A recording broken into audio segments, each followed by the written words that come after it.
Hi ಎಲ್ರಿಗೂ ನಮಸ್ಕಾರ, ನಾನು ಅಶ್ವಿನಿ. ಎಲ್ರಿಗೂ ವೆಲ್ಕಮ್ ಟು ಮಿರ್ಚಿ. ಇವತ್ತು ನನ್ನ ಜೊತೆ ಒಂದು ಸ್ಪೆಷಲ್ ವ್ಯಕ್ತಿ ಇದ್ದಾರೆ.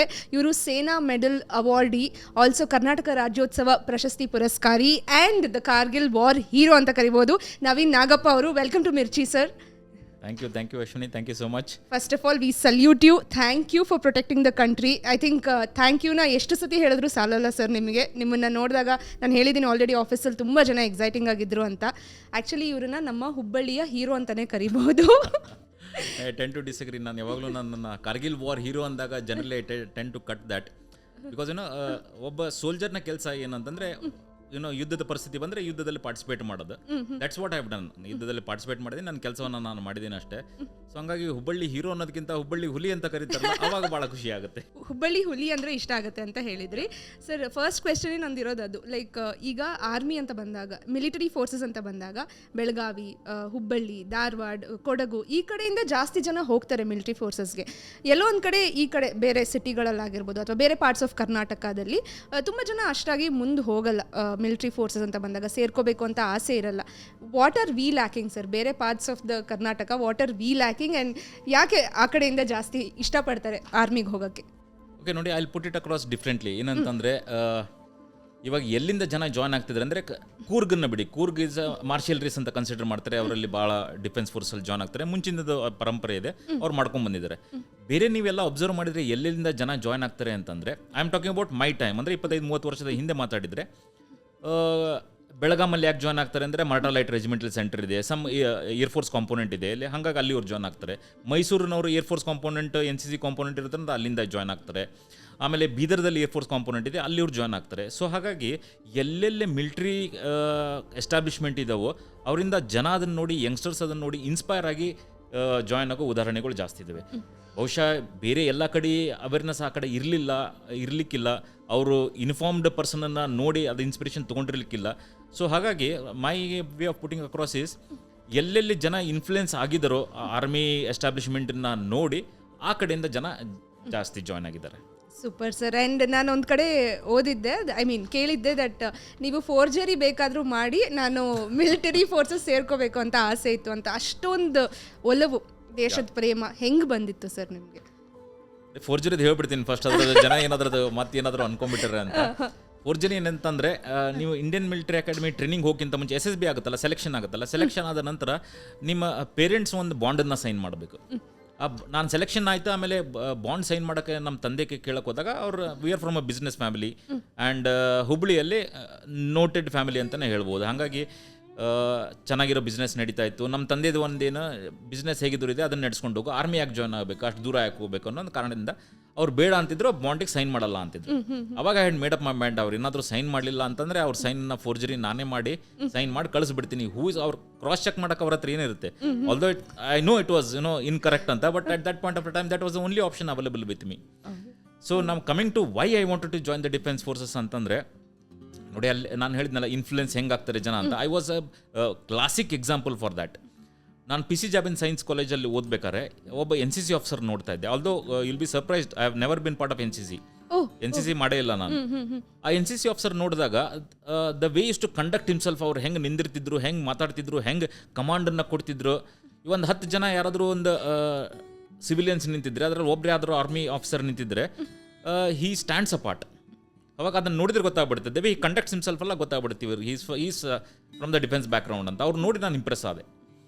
ಅದಾದ ನಂತರ ನಾನು ಇಂಜಿನಿಯರಿಂಗ್ ಮಾಡೋಕೆ ಹೋದಾಗ I came across an NCC officer who happen to get close with me. ಅವ್ರ ಜೊತೆ ಮಾತಾಡ್ಕೊತ ಭಾಳ ಮಾತಾಡ್ತಿದ್ದೆ ಅವ್ರ ಜೊತೆಗೆ. ಅವರು ವಾರ್ ಸ್ಟೋರೀಸು, ಎನ್ಕೌಂಟರ್ ಸ್ಟೋರೀಸ್ ಎಲ್ಲ ಹೇಳ್ತಿದ್ರಲ್ಲ. That is the time I realised, ನನಗೇನಾದರೂ ಒಂದು ಕರಿಯರ್ ಅಂತ ಇದ್ದರೆ ಅದು ಡಿಫೆನ್ಸ್ ಫೋರ್ಸಸ್ ಇರಬೇಕು ಅಂತ. My fascination towards the army uniform ಇದೆಯಲ್ಲ, ಆ ಯೂನಿಫಾರ್ಮ್ ಹಾಕ್ಕೋಬೇಕಂತ. ಯಾಕಂದರೆ ಅವೇರ್ನೆಸ್ ಏನೂ ಇರಲಿಲ್ಲ, ಆರ್ಮಿ ಹೆಂಗೆ ಫಂಕ್ಷನ್ ಆಗುತ್ತೆ, ಎಷ್ಟು what is a battalion, what is a company, ಅದು ಏನೂ ಗೊತ್ತಿರಲಿಲ್ಲ ನನಗೆ. ಹೆಂಗೆ ಸೆಲೆಕ್ಷನ್ ಆಗುತ್ತೆ, SSB ಅಂತ interview, I was totally clueless. But that passion to join the defence forces, to don that uniform ಅಲ್ಲ, ದ ಕೋವೆಟೆಡ್ ಒಲಿವ್ ಗ್ರೀನ್ಸ್ ಅಂತ ಹೇಳ್ತೀವಲ್ಲ, ಆ ಯೂನಿಫಾರ್ಮ್ ಹಾಕ್ಕೋಬೇಕೋಸ್ಕರ I decided I join the army. Sir, ನೀವು ಹೇಳ್ತಾ ಇದ್ರಿ ಅವೇರ್ನೆಸ್ ಇರಲಿಲ್ಲ ನನಗೆ ಅಂತ, ಬಟ್ ಫಸ್ಟ್ ಅಟೆಂಪ್ಟಲ್ಲೇ ಕ್ಲಿಯರ್ ಮಾಡಿ ಯು ಜಾಯಿನ್ಡ್. ಸೊ ಆ ಒಂದು ಅನುಭವ ಹೆಂಗಿತ್ತು sir? The moment you got to know, okay ನಾನು ಕ್ಲಿಯರ್ ಮಾಡಿದ್ದೀನಿ, ನನಗೆ ಇನ್ನೇನು ಆರ್ಡರ್ ಬರುತ್ತೆ, ಐ ವಿಲ್ ಬಿ ಜಾಯ್ನಿಂಗ್, ಆ ಮೂಮೆಂಟನ್ನು ರೀಕಾಲ್ ಮಾಡ್ಕೋಬೇಕಂದ್ರೆ how was it? It was terrific feeling. ಯಾವಾಗಲೂ SSB ಸೆಂಟರ್ ಇಲ್ಲ ಬ್ಯಾಂಗ್ಳೂರಲ್ಲಿ ಸೆಲೆಕ್ಷನ್ ಆಗಿದೆ, ಕಬ್ಬನ್ ರೋಡಲ್ಲಿ ಇದೆಯಲ್ಲ, ಯಾವಾಗಲೂ ಅಲ್ಲಿ ಡ್ರೈವ್ ಮಾಡ್ಬೇಕಾದ್ರೆ it's again goose bump movement for me. I am taken back 25-30 ವರ್ಷದ ಹಿಂದೆ ನಂದು ಏನು ಎಕ್ಸ್ಪೀರಿಯನ್ಸ್ ಆಗಿತ್ತು. I am transported to that era.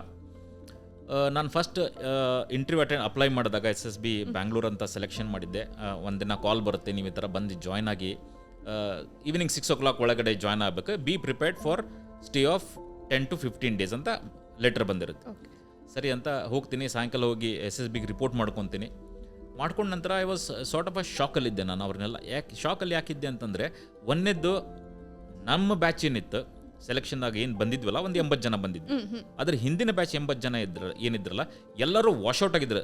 None of them had got selected, ಒಬ್ಬರು ಕೂಡ ಸೆಲೆಕ್ಟ್ ಆಗಿರಲಿಲ್ಲ. ಆಮೇಲೆ ಅಲ್ಲಿ ಹೋದ್ ನೋಡಿದಾಗ ನಮ್ಮ ಬ್ಯಾಚಿನ 80 ಜನ ಎಲ್ಲರೂ ಡಿಸ್ಕಷನ್ ಮಾಡ್ತಾ ಇದ್ದಾರೆ. ಫಸ್ಟ್ ಡೇ ಹೆಂಗಿರುತ್ತೆ, ಸೆಕೆಂಡ್ ಡೇ ಹೆಂಗಿರುತ್ತೆ, ವರ್ಡ್ ಅಸೋಸಿಯೇಷನ್ ಟೆಸ್ಟ್ ಅಂದ್ರೇನು, ಗ್ರೂಪ್ ಡಿಸ್ಕಷನ್ ಹೆಂಗೆ ಮಾಡಬೇಕು. ದ್ಯಾಟ್ ಮೀನ್ಸ್ ಅವರೆಲ್ಲ ಪ್ರಿಪೇರ್ ಆಗಿ ಬಂದಿದ್ದಾರೆ. ಇಲ್ಲ ಡಿಫೆನ್ಸ್ ಬ್ಯಾಕ್ಗ್ರೌಂಡ್ ಅವರು ಇದ್ದಾರೆ, ನಾರ್ತ್ ಇಂಡಿಯಾ ಪ್ರಿಡಾಮಿನೆಂಟ್ಲಿ ನಾರ್ತ್ ಇಂಡಿಯಾದಿಂದ ಬಂದವರು. ಅಲ್ಲಿ ಆ ಕಾಲದಲ್ಲಿ ಟ್ರೈನಿಂಗ್ ಎಸ್ಟಾಬ್ಲಿಷ್ಮೆಂಟ್ಗಳು ಸಾಕಷ್ಟಿದ್ವು. ಇಲ್ಲಿ ಆ ಕಾನ್ಸೆಪ್ಟೇ ಇರಲಿಲ್ಲ. ಟ್ರೈನಿಂಗ್ ಮಾಡಿ ಆಮೇಲೆ SSB ಅಟೆಂಡ್ ಮಾಡ್ಬೇಕಂತ ಕಾನ್ಸೆಪ್ಟೇ ಇರಲಿಲ್ಲ. ಹಾಗಾಗಿ ವಾಸ್ ಅ ರಾ ಕ್ಯಾಂಡಿಡೇಟ್. ನನಗೆ ಏನೂ ಗೊತ್ತಿಲ್ಲದಂಗೆ ಹೋಗಿದ್ದೀನಿ. ಅವ್ರನ್ನೆಲ್ಲ ಅಬ್ಸರ್ವ್ ಮಾಡಿದಾಗ ಅಂದ್ಕೊಂಡೆ ಬಂದುಬಿಟ್ಟಿದ್ದೀನಿ. ಆಗಾಗಲೇ ನಂದು ರಿಸಲ್ಟ್ ನನ್ನ ಕೈಲಿಲ್ಲ, ಬಟ್ ಪ್ರೊಸೆಸ್ ನನ್ನ ಕೈಲಿದೆ. ನನ್ನ ಕೈಲಿ ಏನಾಗುತ್ತೋ I will give it the best, I will give it all, I will give it my best ಅಂದ್ಕೊಂಡು ಹೋದೆ. ಸೊ ಒಂದೇ ದಿನ ಸ್ಕ್ರೀನಿಂಗ್ ಆಗುತ್ತೆ, ಅದು ಗೊತ್ತಿರಲಿಲ್ಲ ನನಗೆ. ಒಂದೇ ದಿನ ಸ್ಕ್ರೀನಿಂಗ್ ಆಗುತ್ತೆ. Around 75% of the people are taken out. ಒಂದು 75% ಜನ ಅಲ್ಲಿಂದನೇ ಕಳಿಸ್ಬಿಡ್ತಾರೆ ಒಂದೇ ದಿನಾನೇ. ಆ ಒಂದು ಇನ್ನೊಂದೇನು ಉಳಿದಿದ್ರೆ 25% ಇರುತ್ತೆ, ಸುಮಾರು ಒಂದು 15-20 ಜನ ಏನು ಉಳ್ಕೊತೀವಿ, ಅವರನ್ನು ರಿಗರ್ ಆಫ್ ಸೆಲೆಕ್ಷನ್ ಪ್ರೊಸೀಜರ್, ಇನ್ನೊಂದು 5 ದಿನ ಅವ್ರ ಸೆಲೆಕ್ಷನ್ ಪ್ರೊಸೀಜರ್ ಆಗುತ್ತೆ. ಆ್ಯಂಡ್ ಫೈನಲ್ ಡೇದಲ್ಲಿ ನಮ್ಗೆ ಚೆಸ್ಟ್ ನಂಬರ್ ಕೊಟ್ಟಿರ್ತಾರೆ. ಅವಾಗ you are not recognised by your name. ಆ ಚೆಸ್ಟ್ ನಂಬರಿಂದ ನಿಮ್ಮನ್ನು ಐಡೆಂಟಿಫೈ ಮಾಡ್ತಾರೆ. ಅಂದರೆ ಏನು ಮ್ಯಾನಿಪುಲೇಟ್ ಮಾಡಬಾರ್ದು ಅಂತ ಇರಬೇಕನ್ನ, ಅದಕ್ಕೆ ಎಲ್ಲರಿಗೂ ಚೆಸ್ಟ್ ನಂಬರ್ ಹೆಸರಿದ್ರೆ ಗೊತ್ತಾಗುತ್ತೆ. ಅವ್ರಿಗೆ ಏನಾದರೂ ಮ್ಯಾನಿಪುಲೇಟ್ ಮಾಡ್ತಾರೆ ಅಂದರೆ ಅದು they don't give any chance for that.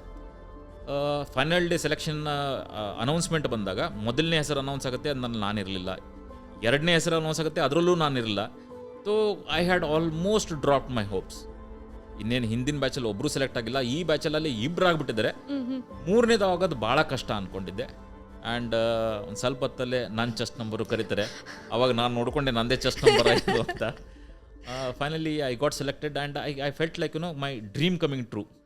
ನನಗೆ ಅನ್ನಿಸ್ತವಾಗ ನಾನು ಏನು ಅಂದ್ಕೊಂಡಿದ್ದೆ ಅದು ಆಗ್ತಾ ಇದೆ, ನನ್ನ ಕನಸು ಅಂತ I had to really sit back and ಕುತ್ಕೊಂಡು ನೋಡ್ಕೋಬೇಕಾಗಿತ್ತು.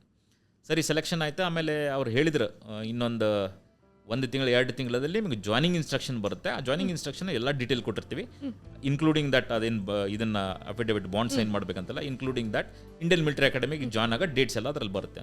I was mighty happy. ಹೊರಗೆ ಬಂದೆ. ಅಲ್ಲಿ ಇವರು ಇಂಜಿನಿಯರಿಂಗ್ ಫ್ರೆಂಡ್ಸ್ ಎಲ್ಲ ಇದ್ರಲ್ಲ, ಅವಾಗ ಇನ್ನೂ ಜಸ್ಟ್ ಇಂಜಿನಿಯರಿಂಗ್ ಕಂಪ್ಲೀಟ್ ಮಾಡಿದ್ವಿ. ಇಮ್ಯಾಜಿನ್ ಮಾಡಿ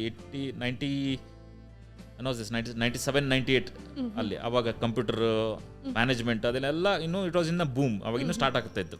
ಇಟ್ ವಾಸ್ ಇನ್ ಅಸೆಂಟ್. ನನ್ನ ಇಂಜಿನಿಯರಿಂಗ್ ಕೋರ್ಸ್ಮೆಂಟ್ಸ್ ಯಾರಿಗೂ ಹೇಳಿರಲಿಲ್ಲ. ಯಾಕಂದರೆ ಆರ್ಮಿ ವಾಸ್ ಸಮಥಿಂಗ್ ಏಲಿಯನ್ ಅನ್ನ ನೋಡ್ದಂಗೆ ನೋಡ್ತಿದ್ರು. ಆರ್ಮಿ ಡಿಫೆನ್ಸ್ ಆಸ್ಪಿರೆಂಟ್ ಅಂತಂದರೆ ಈಗ ಸಿಕ್ಕಾಪಟ್ಟೆ ಜನ ಇದ್ದಾರೆ ಡಿಫೆನ್ಸ್ ಆಸ್ಪಿರೆಂಟ್ಸ್. ಬಟ್ ಅವಾಗ ದೇರ್ ಆರ್ ಹಾರ್ಡ್ಲಿ ಎನಿ. ನಾನು ನನ್ನ ಫ್ರೆಂಡ್ಸ್ಗೆ ಅದಕ್ಕೆ ಹೇಳಿರಲಿಲ್ಲ, ಹಿಂಗೆ ನಾನು ಡಿಫೆನ್ಸ್ ಆಸ್ಪಿರೆಂಟ್, ನಾನು SSB ಬರಿತಾ ಇದ್ದೀನಿ. ಸೆಲೆಕ್ಷನ್ ಆದಮೇಲೆ ಹೇಳಿದ್ದೆ ಅವರಿಗೆ. We all got together, party ಕೂಡ ನಾನು ಡಿಸೈಡ್ ಮಾಡಿದೆ. ಡಾಬಾಗೆ ಹೋದ್ವಿ. ಅಲ್ಲಿ ಮಾತಾಡ್ತಾ ಹೇಳಿದೆ, ಈ ಥರ ನಾನು ಇಂಡಿಯನ್ ಮಿಲಿಟರಿ ಅಕಾಡೆಮಿಗೆ ಜಾಯ್ನ್ ಆಗ್ತಿದ್ದೀನಿ. ಅದಾದ ನಂತರ ನಾನು ಕಮಿಷನ್ ಆದಮೇಲೆ I will be joining as lieutenant army ನಾನು. ಸೊ ಮೈಂಡ್ ಯು ಅವಾಗ ಎಲ್ಲರದು ಒಂದೇ ಮಾತು, Naveen what are you doing with your life? ನಿನ್ನ ಜೀವನ ಜೊತೆ ಯಾಕೆ ಆಟ ಆಡ್ತಿದ್ದೀಯಾ ನೀನು? ನಾವು ನೋಡು GRE TOEFL ಬರೀತಾ ಇದ್ದೀವಿ, ನಾವು ನೋಡು ಕ್ಯಾಟ್ಗೆ ಪ್ರಿಪೇರ್ ಆಗ್ತಾ ಇದ್ದೀವಿ, ಕಂಪ್ಯೂಟರ್ ಕೋರ್ಸ್ ಮಾಡ್ತಾ ಇದ್ದೀವಿ, MS ಮಾಡೋಕ್ಕೆ ಹೋಗೋಕ್ಕೆ ರೆಡಿ ಆಗ್ತಾ ಇದ್ದೀವಿ. What are you doing with your life ಅಂತ ಕೇಳಿದ್ರು. Had only one thing to tell them, ನಾನು ಜಾಸ್ತಿ ಗಳಿಸ್ಲಿಕ್ಕಿಲ್ಲ, ನನಗೆ ದೊಡ್ಡ ಬಂಗ್ಲೆ ಇರಲಿಕ್ಕಿಲ್ಲ. At the end of 15-20 years ನಾನು ಸರ್ವ್ ಮಾಡ್ತಿಲ್ಲ. At the end of my tenure ನನಗಿದೇನೂ ಇರಲಿಕ್ಕಿಲ್ಲ. ಬಟ್ ನಾನು ಏನು ಗಳಿಸ್ತೀನಿ ಅಂದರೆ ದಿವಸ ಒಂದು 100 ಸಲ್ಯೂಟ್ಸ್ ಏನು ಗಳಿಸ್ತೀನಿಲ್ಲ, ನಾನು ಅದಕ್ಕೋಸ್ಕರ ಜಾಯ್ನ್ ಆಗ್ತೀನಿ. ಅದು ಬಿಟ್ಟು ಬೇರೆ ನನಗೇನು ಬೇಡ ಅಂತ ಹೇಳಿದೆ. ಸೊ ಅಲ್ಲಿಂದ ಮುಂದೆ there was no discussion at all. ಆ ಡಿಬೇಟ್ ಅಲ್ಲಿಗೆ ಮುಗಿದೋಯ್ತು. ಫೈನಲಿ ಎಸ್, ಅದೆಲ್ಲ ಮುಗೀತು. ಮನೆಗೆ ಹೋದೆ. ನಮ್ಮ ತಂದೆ ಒಂದು ಸ್ವಲ್ಪ ಸೈನ್ ಮಾಡಲ್ಲ ಅಂದರು. ಅವಾಗ my mother was the one. Although was very attach to my mothers usually have a soft corner ಅಂತ ಹೇಳ್ತಾರೆ. ಅವ್ರು ಹಿಂಗೆ ಮಕ್ಕಳನ್ನ ಹೊರಗೆ ಕಳಿಸಲ್ಲ. ತಂದೆಗಳು ಸ್ವಲ್ಪ ಕೇರ್ ಫ್ರೀ ಇರ್ತಾರೆ, ಅವ್ರು ಕಳಿಸ್ತಾರೆ ಅನ್ಕೋತಾರೆ. It was the other way in my family. ತಂದೆ ಬೇಡ ಅಂತ ಹಠ ಹಿಡ್ಕೊಂತಿದ್ರು, ಸೈನ್ ಮಾಡಲ್ಲ ಅಂತ ಕುಂತಿದ್ರು. ಅವಾಗ ತಾಯಿ ಹತ್ರ ಹೋದಾಗ ಅವ್ರು ಹೇಳಿದರು, ಅವನಿಗೆ ಏನು ಇಷ್ಟ ಐತೆ ಅದನ್ನು ಮಾಡಲಿ, ಅವನಿಗೆ ಹೊರಗೆ ಹೋಗ್ತಾನೆ, ಎಕ್ಸ್ಪ್ಲೋರ್ ಮಾಡ್ತಾನೆ, ಆರ್ಮಿಗೆ ಜಾಯ್ನ್ ಆಗ್ತಾನೆ ಅಂತಂದ್ರೆ ಆಗಲಿ ಬಿಡಿ ಅಂತ. ಅವ್ರ ಒತ್ತಡದಿಂದ ಪ್ರಾಬ್ಲಿ ನಮ್ಮ ತಂದೆ ಸೈನ್ ಮಾಡಿದ್ರು and that's how I joined Indian military academy. Wow sir, ನೀವು ಹೇಳಿದ್ರಿ ಲೆಫ್ಟಿನೆಂಟ್ ಆದ್ರಿ ಅಂತ ಆರ್ಮಿಗೆ ಹೋಗಿದ ತಕ್ಷಣ. ಸರ್ ರ್ಯಾಂಕಿಂಗ್ ಹೆಂಗಿರುತ್ತೆ sir? Lieutenant, then captain, major, ಅಲ್ಲ ರ್ಯಾಂಕಿಂಗ್ ನೀವು ಹೇಳೋದಾದ್ರೆ ಲೈಕ್ ಕಾಮನ್ ಪೀಪಲ್ಗೆ ಅರ್ಥ ಆಗೋ ಥರ ಯಾವ ಥರ ಇರ್ಬೋದು ಸರ್ ರ್ಯಾಂಕಿಂಗ್? ಈಗ ನೋಡಿ, ಮುಂಚೆ ಹೆಂಗಿತ್ತಂದ್ರೆ ಫಸ್ಟ್ ನೀವು ಟ್ರೈನಿಂಗ್ ಕಂಪ್ಲೀಟ್ ಆದ ನಂತರ ಸೆಕೆಂಡ್ ಲೆಫ್ಟಿನೆಂಟ್ ಅಂತ ಜಾಯ್ನ್ ಆಗ್ತಿದ್ವಿ. But at certain point of time ಅದನ್ನು ತೆಗೆದ್ರು ಲೆಫ್ಟಿನೆಂಟ್ ಅಂತ. ನನ್ನ ಟೈಮಲ್ಲಿ ನಾವು ಡೈರೆಕ್ಟ್ ಲೆಫ್ಟಿನೆಂಟ್ ಅಂತ ಜಾಯ್ನ್ ಆಗ್ತಾ ಇದ್ವಿ. ಇಂಡಿಯನ್ ಮಿಲಿಟರಿ ಅಕಾಡೆಮಿಯಲ್ಲಿ ನೀವು ಸಕ್ಸಸ್ಫುಲಿ ಟ್ರೈನಿಂಗ್ ಕಂಪ್ಲೀಟ್ ಮಾಡ್ತೀರಾ, 1 ವರ್ಷ ಟ್ರೈನಿಂಗ್, ಅದಾದ ನಂತರ ಲೆಫ್ಟಿನೆಂಟ್ ಅಂತ ಆಗಿ ಜಾಯ್ನ್ ಆಗ್ತೀರಾ. Lieutenant next captain, next rank is captain. Captain ಆದಮೇಲೆ ಮೇಜರ್, ಮೇಜರ್ ಆದಮೇಲೆ ಲೆಫ್ಟಿನೆಂಟ್ ಕರ್ನಲ್, ಆಮೇಲೆ ಕರ್ನಲ್, ಆಮೇಲೆ brigadier, major general, lieutenant general. Lieutenant general is the highest post, ಅಂದರೆ ರ್ಯಾಂಕ್ ಅಲ್ಲ ಅದು ಹೈಯೆಸ್ಟ್. ಲೆಫ್ಟಿನೆಂಟ್ ಜನರಲ್ ಆದವರು ಕೂಡ ಅವರಿಗೆ ಬೇರೆ ಬೇರೆ ಅಪಾಯಿಂಟ್ಮೆಂಟ್ಸ್ ಇರ್ತವೆ. ಆ ಲೆಫ್ಟಿನೆಂಟ್ ಜನರಲ್ಲೇ ಯಾರೋ ಒಬ್ರು ಚೀಫ್ ಆಫ್ ಆರ್ಮಿ ಸ್ಟಾಫ್ ಆಗ್ತಾರೆ, ಆ ಲೆಫ್ಟಿನೆಂಟ್ ಜನರಲ್ಲೇ ಒಬ್ಬರು ಯಾರೋ ವೈಸ್ ಚೀಫ್ ಆಗ್ತಾರೆ, ಯಾರೋ ಆರ್ಮಿ ಕಮಾಂಡರ್ ಆಗ್ತಾರೆ. ಅವ್ರವ್ರ ಇದರ ಪ್ರಕಾರ ಅವ್ರ ಸೀನಿಯಾರಿಟಿ, ಅವ್ರವ್ರ ಪರ್ಫಾರ್ಮೆನ್ಸ್ ಪ್ರಕಾರ they tenet the appointments, rank remains the same. Okay okay, awesome sir. And ನೀವು ಜಾಯ್ನ್ ಆಗ್ತೀರಾ ಆ್ಯಂಡ್ ಆಗಿದ್ದ ಕೂಡಲೇ ನಿಮಗೆ ಕಾರ್ಗಿಲ್ ವಾರ್ದು ಒಂದು ಇವೆಂಟ್ ನಡೆಯುತ್ತೆ. ಅನ್ಫಾರ್ಚುನೇಟ್, ಅದು ಸೆಲೆಬ್ರೇಟ್ ಮಾಡುವಂಥದ್ದಲ್ಲ, ಬಟ್ ಸ್ಟಿಲ್ ನಾವು ವಿನ್ ಆಗಿದ್ದೀವಿ. ಆ ಒಂದು ಕಾರ್ಗಿಲ್ ವಾರಲ್ಲಿ ನಿಮ್ಮದು ಒಂದು ಪಾರ್ಟ್ ಇತ್ತು ಸರ್. ಆ ಒಂದು ಸ್ಟೋರಿ ಬಗ್ಗೆ ಹೇಳೋದಾದರೆ ಏನೇನು ನಡೆದಿತ್ತು, ವಾರ್ ಹೆಂಗೆ ಸ್ಟಾರ್ಟ್ ಆಯಿತು, ನಿಮ್ಮ ಪಾತ್ರ ಏನು ಅದರಲ್ಲಿ, ಅದನ್ನೆಲ್ಲ ನೀವು ಒಂದು ಕ್ರಿಸ್ಪಾಗಿ ಒಂದು 5 ನಿಮಿಷದಲ್ಲಿ ಹೇಳ್ಬೋದು ಅಂತ. ಆದರೆ ಹೆಂಗೆ ಹೇಳ್ಬೋದು? 5 ನಿಮಿಷದಲ್ಲಿ ಹೇಳೋದು ಭಾಳ ಕಷ್ಟ ನೋಡಿ. 5 ನಿಮಿಷದಲ್ಲಿ ಬರೀ ಒಂದು ಫೀಲಿಂಗನ್ನು ಹೇಳ್ಬೋದು ನಮಗೆ ಹೆಂಗೆ ಅನಿಸಿತ್ತು ಅಂತಂದು. ಬಟ್ ಇಡೀ ಯುದ್ಧವನ್ನು 5 ನಿಮಿಷದಲ್ಲಿ ಕಟ್ಟಿಡೋದು ಭಾಳ ಕಷ್ಟ. ಬಟ್ ನೆವರ್ದಲೆಸ್ ಹೇಗೆ ಅಂತಂದರೆ, ಮೊದಲನೇದಾಗಿ the very prime thing is, ನಂದು ಕಮಿಷನ್ ಆದ ನಂತರ ಒಂದು ಯೂನಿಟಿಗೆ ಜಾಯ್ನ್ ಆಗ್ತೀನಿ ನಾನು. ಆ ಯೂನಿಟ್ ಜಮ್ಮು ಕಾಶ್ಮೀರದ ಮಧ್ಯಭಾಗದಲ್ಲಿರುತ್ತೆ, ಅಂದರೆ ಸೋಪೂರಲ್ಲಿ ಇರ್ತೀವಿ ನಾವು. ಸೋಪೂರ್ ಅಂದರೆ ಶ್ರೀನಗರದಿಂದ 40 ಕಿಲೋಮೀಟರ್, ಲೈನ್ ಆಫ್ ಕಂಟ್ರೋಲಲ್ಲಿ ಇರಲಿಲ್ಲ ನಾವು. ಜನವರಿ 99 ನಾನು ಜಾಯ್ನ್ ಆಗ್ತೀನಿ. ಎಲ್ಲಿಗೆ ಜಾಯ್ನ್ ಆಗ್ತೀನಿ ಅಂದರೆ, ಅಂಡರ್ಲೈನ್ ಮಾಡಿ ಹೇಳಬೇಕು ಇದನ್ನು, it was such a fantastic unit ಅಲ್ಲ. ನಾನು ಜಾಯ್ನ್ ಆಗ್ಬೇಕಾದ್ರೆ ನಾನು ಅಂದ್ಕೊಂಡಿರಲಿಲ್ಲ ಈ ಥರ ಒಂದು ಇತಿಹಾಸವನ್ನು ನಾವು ಸೃಷ್ಟಿ ಮಾಡೋಕ್ಕೆ ಹೋಗ್ತಾ ಇದ್ದೀವಿ. ಕಾರ್ಗಿಲ್ ಯುದ್ಧ ಆಗುತ್ತೆ, ಆ ಯುದ್ಧದಲ್ಲಿ ಈ ಯೂನಿಟ್ ಇಷ್ಟು ಚೆನ್ನಾಗಿ ಪರ್ಫಾರ್ಮೆನ್ಸ್ ಮಾಡಿ ಹಿಸ್ಟ್ರಿಯಲ್ಲಿ ತನ್ನ ಹೆಸರನ್ನು ದರ್ಜ್ ಮಾಡುತ್ತೆ ಅಂತಂದು ಯಾವತ್ತೂ ಅಂದ್ಕೊಂಡಿರಲಿಲ್ಲ. ಆ ಇತಿಹಾಸ ಏನಂತಂದರೆ, ಇಲ್ಲಿವರೆಗೂ ಸ್ವತಂತ್ರ ಭಾರತದ ಇತಿಹಾಸದಲ್ಲಿ ಒಂದು ಯುದ್ಧದಲ್ಲಿ ಒಂದು ಯೂನಿಟ್ಗೆ 2 ಪರಮವೀರ ಚಕ್ರ ಸಿಕ್ಕಿರೋದು ಅಂತಂದರೆ 13th battalion Jammu and Kashmir rifles ಅನ್ನೋ ಯೂನಿಟ್ ಮಾತ್ರ. ಸೊ ಅದರಲ್ಲಿ ಕ್ಯಾಪ್ಟನ್ ವಿಕ್ರಮ್ ಬತ್ರಾ ಅವರು ಪರಮವೀರ್ ಚಕ್ರ ವಿಜೇತರಾಗ್ತಾರೆ, ಅಲ್ಬರ್ಟ್ ಪೋಸ್ಟ್ ಥಾಮಸ್ ಆಮೇಲೆ ಅಂದರೆ ಮರಣೋಪರಾಂತ ಆಗ್ತಾರೆ. ರೈಫಲ್ಮೆನ್ ಸಂಜಯ್ ಕುಮಾರ್ ಅಂತ ಒಬ್ಬರು, ಅವರಿಬ್ಬರಿಗೆ ಪರಮವೀರ್ ಚಕ್ರ ಪ್ರಶಸ್ತಿ ಸಿಗುತ್ತೆ. ಹೆಮ್ಮೆಯ ವಿಷಯ ಏನು ಅಂತಂದರೆ, ಅವ್ರಿಗೆ ಯಾರಿಗೂ ಇಬ್ಬರಿಗೂ ಪರಮವೀರ ಚಕ್ರ ಸಿಕ್ಕಿದ್ದು, ಕ್ಯಾಪ್ಟನ್ ವಿಕ್ರಮ್ ಬತ್ರಾ ಅವರು ಮೊದಲನೇ ಅಟ್ಯಾಕನ್ನು ಮಾಡ್ತಾರೆ .5140 ಅಂತ ಬೆಟ್ಟದ ಮೇಲೆ, ಎರಡನೇ ಅಟ್ಯಾಕ್ ಮಾಡ್ತಾರೆ 4875 ಅನ್ಫಾರ್ಚುನೇಟ್ಲಿ ಆ ಬ್ಯಾಟಲಲ್ಲಿ ಅವ್ರು ತಿರ್ಕೊತಾರೆ. ರೈಫಲ್ಮೆನ್ ಸಂಜಯ್ ಕುಮಾರ್ಗೂ ಪರಮವೀರ್ ಚಕ್ರ ಅದೇ ಬ್ಯಾಟಲಲ್ಲಿ ಸಿಗುತ್ತೆ. ಐ ವಾಸ್ ಫಾರ್ಚುನೇಟ್ ಇನಫ್, ದೇವ್ರ ದೊಡ್ಡವನು ಅಂತ ಹೇಳ್ತೀನಿ, ಆ ಯುದ್ಧವನ್ನು ಫಸ್ಟ್ ಇನಿಷಿಯಲ್ ಆ ಬ್ಯಾಟಲ್ನ ಲೀಡ್ ಮಾಡಿದ್ದು .4875 ಅಂತ. ಇವಾಗ ನಾವು .4875 ಅಂತ ಹಿಂದೆ ಕರಿತಾ ಇದ್ವಿ. ಯುದ್ಧ ಆದ ನಂತರ ಕ್ಯಾಪ್ಟನ್ ವಿಕ್ರಮ್ ಬತ್ರಾ ಅವರ ಒಂದು ಹಾನರ್ನಲ್ಲಿ ಅದನ್ನು ಇವಾಗ ನಾವು ಬತ್ರಾ ಟಾಪ್ ಅಂತ ಕರಿತೀವಿ. ಕ್ಯಾಪ್ಟನ್ ವಿಕ್ರಮ್ ಬತ್ರಾ ಅವರು ನಾನೇನು ಯುದ್ಧ ಮಾಡಿದ್ನಲ್ಲ ಆ ಬೆಟ್ಟದಲ್ಲೇ ನನ್ನ ಜೊತೆಗೆ ಹೋರಾಡಿದಂಥವ್ರು, ರೈಫಲ್ಮೆನ್ ಸಂಜಯ್ ಕುಮಾರ್ ಕೂಡ. ಸೊ ಜುಲೈ 4ನೇ ತಾರೀಕಿಂದ 7ನೇ ತಾರೀಕುವರೆಗೂ ಯುದ್ಧ ಆಗುತ್ತೆ. ಆ ಎರಡೂ ಬೆಟ್ಟ .5140 ಮೊದಲನೇ ಅಟ್ಯಾಕ್, .5140 ಮೊದಲನೇ ಅಟ್ಯಾಕ್, .4875 ಎರಡನೇ ಅಟ್ಯಾಕಲ್ಲಿ ಎರಡೂ ಬೆಟ್ಟವನ್ನು ನಾವು ಗೆಲ್ತೀವಿ ನಿಜ. ಆದರೆ ನಮ್ಮ ಯೂನಿಟಲ್ಲಿ ಇಬ್ಬರು ಆಫೀಸರ್ಸನ್ನು 15 ಜವಾನ್ಸನ್ನು ನಾವು ಕಳ್ಕೊತೀವಿ. But yes, it is part of life. ನೀವು ಯುದ್ಧ ಅಂತಂದ್ರಲ್ಲ ಫಾರ್ಚುನೇಟು, ಬಟ್ ಯುದ್ಧ ಅದನ್ನು ಬಾಟಮ್ ಲೈನ್ ಏನು ಅಂತಂದರೆ, ನಾವು ಯಾವತ್ತೂ ಯುದ್ಧ ಕೇಳ್ಕೊಂಡು ಹೋಗಿಲ್ಲ ಎಲ್ಲಿಗೂ. We have never in the history ನೀವು ನೋಡಿದರೆ 47, 48 ಇರ್ಬೋದು, 62, 65, 71, 99, ಈಗ ಆಪ್ಸಿಂದ್ರಲ್ಲೂ ನೋಡ್ಬೋದು. ನಮಗೆ ಮೇಲೆ ಯಾರೋ ದಂಡೆತ್ತಿ ಬಂದಾಗ, ದಾಳಿ ಎತ್ಕೊಂಡು ಬಂದಾಗ ನಾವು ರೆಸ್ಪಾಂಡ್ ಮಾಡಿದ್ದೀವಿ ಹೊರತು. And why not? ನಾವು ಯಾರ ಮೇಲೆ ಆಸೆ ಪಟ್ಟಿಲ್ಲ, ಯಾರಿಂದನೂ ನಾವು ಏನನ್ನು ಕಿತ್ಕೊಳಕ್ಕೆ ನೋಡಿಲ್ಲ. ಯಾರಾದರೂ ನಮ್ಮ ಪ್ರದೇಶದಲ್ಲಿ ಒಳಗೆ ಬಂದಾಗ they have to be given a befitting reply, and that's what we have done. We give them a befitting reply. Mountain ವಾರ್ಫೇರಲ್ಲಿ ನೀವು ಸಂಕ್ಷಿಪ್ತವಾಗಿ ಹೇಳಿದಂತಂದರೆ, ಅದಕ್ಕೆ ನಾನು ಅಟ್ಯಾಕ್ ಬಗ್ಗೆ ಜಾಸ್ತಿ ಹೇಳಿಲ್ಲ. ಮೌಂಟೇನ್ ವಾರ್ಫೇರಲ್ಲಿ ದ ರೇಷಿಯೋ ಅಂತ ಏನು ಹೇಳ್ತಾರೆ ಗೊತ್ತಾ, because the enemy sitting on the top, enemy ಮೇಲೆ ಕುತ್ಕೊಂಡಿದ್ದಾರೆ, ಬಂಕರ್ ಹಿಂದ್ಗಡೆ ಕುತ್ಕೊಂಡಿದ್ದಾರೆ, ಸಂಗಡ್ ಹಿಂದ್ಗಡೆ ಕುತ್ಕೊಂಡಿದ್ದಾರೆ, ನಾವು ಕೆಳಗಿಂದ ಮೇಲೆ ಹೋಗಿ ಅಟ್ಯಾಕ್ ಮಾಡಬೇಕು. ಸೊ ದ ಕ್ಯಾಶುವಲ್ಟಿ ರೇಷಿಯೋ ರಫ್ಲಿ ನಾವೇನು ಹೇಳ್ತೀವಿ 1:10 ಅಂತ ಹೇಳ್ತೀವಿ. 1:10 ಅಂತಂದರೆ ಮೇಲೆ ಕುತ್ಕೊಂಡು ಒಬ್ಬ ಮನುಷ್ಯನ ಕಳ್ಕೊಂಡ್ರೆ ಕೆಳಗಿಂದ ಅಟ್ಯಾಕ್ ಮಾಡೋರು 10 ಜನನ್ನ ಕಳ್ಕೊಳ್ಳೋ ಸಾಧ್ಯತೆ ಇದೆ ಅಂತಂದು 1:10 ರೇಷಿಯೋ ಅಂತ ಹೇಳ್ತೀವಿ. But you will be surprised in the history of mountain warfare ಈ ಥರ ಒಂದು ಯುದ್ಧ ಆಗಿರಲಿಕ್ಕಿಲ್ಲ. ಯಾಕಂದರೆ ನಮ್ಮಲ್ಲಿ ಕಾರ್ಗಿಲ್ ಯುದ್ಧದಲ್ಲಿ 527 ಜನನ ನಾವು ಕಳ್ಕೊತೀವಿ. ಅವ್ರು ಅಫಿಷಿಯಲಿ ಯಾವತ್ತೂ ಹೇಳಲೇ ಇಲ್ಲ ಎಷ್ಟು ಜನನ ಕಳ್ಕೊಂಡ್ವಿ ಅಂತ. ಯುಲ್ ಬಿ ಇನ್ನೊಂದು ಆಶ್ಚರ್ಯದ ಸಂಗತಿ ಏನು ಅಂತಂದರೆ 25 ವರ್ಷ ಹಿಂದೆ ಆದಂಥ ಒಂದು ವಿಡಿಯೋ ರೆಕಾರ್ಡಿಂಗ್ ಕೂಡ ಇದೆ. 4875 ಬೆಟ್ಟದ ಮೇಲೆ ಪಾಕಿಸ್ತಾನಿ ಸೈನಿಕರ ಶವಗಳು ಏನು ಬಿದ್ದಿದ್ವೋ ಪಾಕಿಸ್ತಾನಿದವ್ರು ಎತ್ಕೊಳ್ಳಿಲ್ಲ ಅದನ್ನು. ನಮ್ಮವ್ರು ಅಲ್ಲ ಇವರು ಅಂದ್ರೆ, ಯಾಕಂದರೆ ಅವ್ರ ಹೆಡ್ ಕೌಂಟ್ ಜಾಸ್ತಿ ಆಗ್ತಾ ಇತ್ತು. 800 ಜನಕ್ಕೂ ಮೇಲೆ ಅವ್ರು ತಿರ್ಕೊಂಡ್ಬಿಟ್ಟಿದ್ರು ಆಗಲೇ. ಅದಕ್ಕೆ ಇವ್ರು ಆತಂಕವಾದಿಗಳು, ಇವ್ರು ಸೈನಿಕರಲ್ಲ ಅಂತಂದರು. ಬಟ್ ನಮಗೆ ಗೊತ್ತಿತ್ತು ಅವ್ನು ಸೋಲ್ಜರ್ ಅಂತ. A soldier is an enemy till the time is alive. ಎಲ್ಲಿವರೆಗೂ ಉಸಿಲಾಡ್ತಿರ್ತಾನಲ್ಲ ಅಲ್ಲಿವರೆಗೂ ಅವನು ನಮ್ಮ ಶತ್ರು ದೇಶದ ಸೈನಿಕ. ಸತ್ತ ಮೇಲೆ ಅವನು ಈಸ್ ಅ ಸೋಲ್ಜರ್. ಸೊ ಅವನಿಗೆ ಯಾವ ರೀತಿ ಅವನಿಗೆ ಇದನ್ನು ಕ್ರಿಮೇಟ್ ಮಾಡಬೇಕು ಅಂತಂದರೆ it was easy for us. ಎಲ್ಲರಿಗೂ ಗೊತ್ತಿದ್ದ ಸಂಗತಿ. ಸೌರಭ್ ಕಾಲಿ ಅವ್ರಿಗೆ ಏನು ಮಾಡಿದ್ರು, ಯಾವ ರೀತಿ ಟಾರ್ಚರ್ ಮಾಡಿದ್ರು ಎಲ್ಲರಿಗೂ ಗೊತ್ತಿದೆ. ಈ 12 ಜನದ ಶವಗಳು ಅಲ್ಲೇನು ಬಿದ್ದಿದ್ವು ನಾವು ಎತ್ತು ಕೆಳಗಡೆ ಬಿಸಾಕ್ಬೋದಾಗಿತ್ತು, ನಾವು ಕಡಿಬೋದಾಗಿತ್ತು, ಕೈ ಕಡಿಬೋದಾಗಿತ್ತು, ಬಟ್ಟೆಗಳನ್ನ ಕಟ್ ಮಾಡ್ಬೋದಾಗಿತ್ತು. We could have done it easily. ಯಾರೂ ಕೇಳೋರು ಇರ್ತಿರಲಿಲ್ಲ. But we didn't do that. ನಾವೇನು ಮಾಡಿದ್ದೇವೆ ಅಂತಂದರೆ ಪಾಕಿಸ್ತಾನಿ ಫ್ಲ್ಯಾಗನ್ನು ತರಿಸಿ ಅವ್ರ ಮೇಲೆ ಹಾಕಿ ಅವರ ಪದ್ಧತಿ ಪ್ರಕಾರ ಅವ್ರನ್ನ ದಫನ್ ಮಾಡಿದ್ವಿ. So that is it was like a message to the whole world.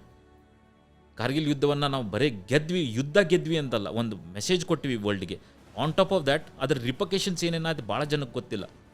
ಬರೋ 6 ತಿಂಗಳಲ್ಲಿ ಜುಲೈ 26ಗೆ ನಾವು ಕಾರ್ಗಿಲ್ ಯುದ್ಧ ವಿಜಯ್ ದಿವಸನ ಆಚರಣೆ ಮಾಡ್ತೀವಿ. ಅಕ್ಟೋಬರ್ ನವಂಬರಲ್ಲಿ ಏನಾಗಿತ್ತು, ಪರ್ವೇಜ್ ಮುಷರಫ್ ಅವರು ಚೀಫ್ ಆಫ್ ಆರ್ಮಿ ಸ್ಟಾಫ್ ಅವರು ನವಾಜ್ ಶರೀಫ್ ಪ್ರೈಮ್ ಮಿನಿಸ್ಟರ್ ಏನಾಗಿದ್ದರು, ಪ್ರೈಮ್ ಮಿನಿಸ್ಟರ್ನ ಎತ್ಕೊಂಡು ಹೋಗಿ ಜೈಲಿಗೆ ಹಾಕಿದ್ರು. ಆಮೇಲೆ ಇವರೇ ನಾನೇ ಸರ್ವಾಧಿಕಾರಿ, ನಾನೇ ಪ್ರೆಸಿಡೆಂಟ್ ಅಂತ ಹೇಳಿದ್ರು. Pakistan became A laughing stop. ಎಲ್ಲ ಇಡೀ ವಿಶ್ವದಲ್ಲಿ ಎಲ್ಲರೂ ಅವ್ರನ್ನ ನೋಡಿ ನಗ್ತಾ ಇದ್ರು. ಆ ಒಂದು ಪರಿಸ್ಥಿತಿ ತಂದಿಟ್ವಿ ನಾವು ಅವರಿಗೆ. ಬಟ್ ಇವಾಗ ನೀವು ಹೇಳ್ತಾ ಇದ್ರಿ ಸರ್ ಸೌರಭ್ ಕಾಲಿ ಅವ್ರ ಬಗ್ಗೆ ಏನೇನೆಲ್ಲ ಮಾಡಿದ್ರು ಅಂತ. Soldier should dye with dignity ಅಂತ ಹೇಳ್ತಾರೆ. Like but Pakistan as a nation ಅದನ್ನು ಫಾಲೋನೇ ಮಾಡಲ್ಲ. ಲೈಕ್ ಆ ಬ್ಯಾಟಲ್ ಸ್ಟಾರ್ಟ್ ಆಗಿದೆ ಅದರಿಂದ ಅಂತ ನಮಗೆಲ್ಲ ಗೊತ್ತು. ಬಟ್ ಆ ಬ್ಯಾಟಲಲ್ಲಿ ನೀವು ನಿಮ್ಮ ಕಾಲ್ ಹತ್ರ ಗ್ರೆನೇಡ್ ಬೀಳುತ್ತೆ. ಆ ಒಂದು ಸೀಕ್ವೆನ್ಸ್ ಎಕ್ಸ್ಪ್ಲೇನ್ ಮಾಡೋದಾದರೆ if you can recall.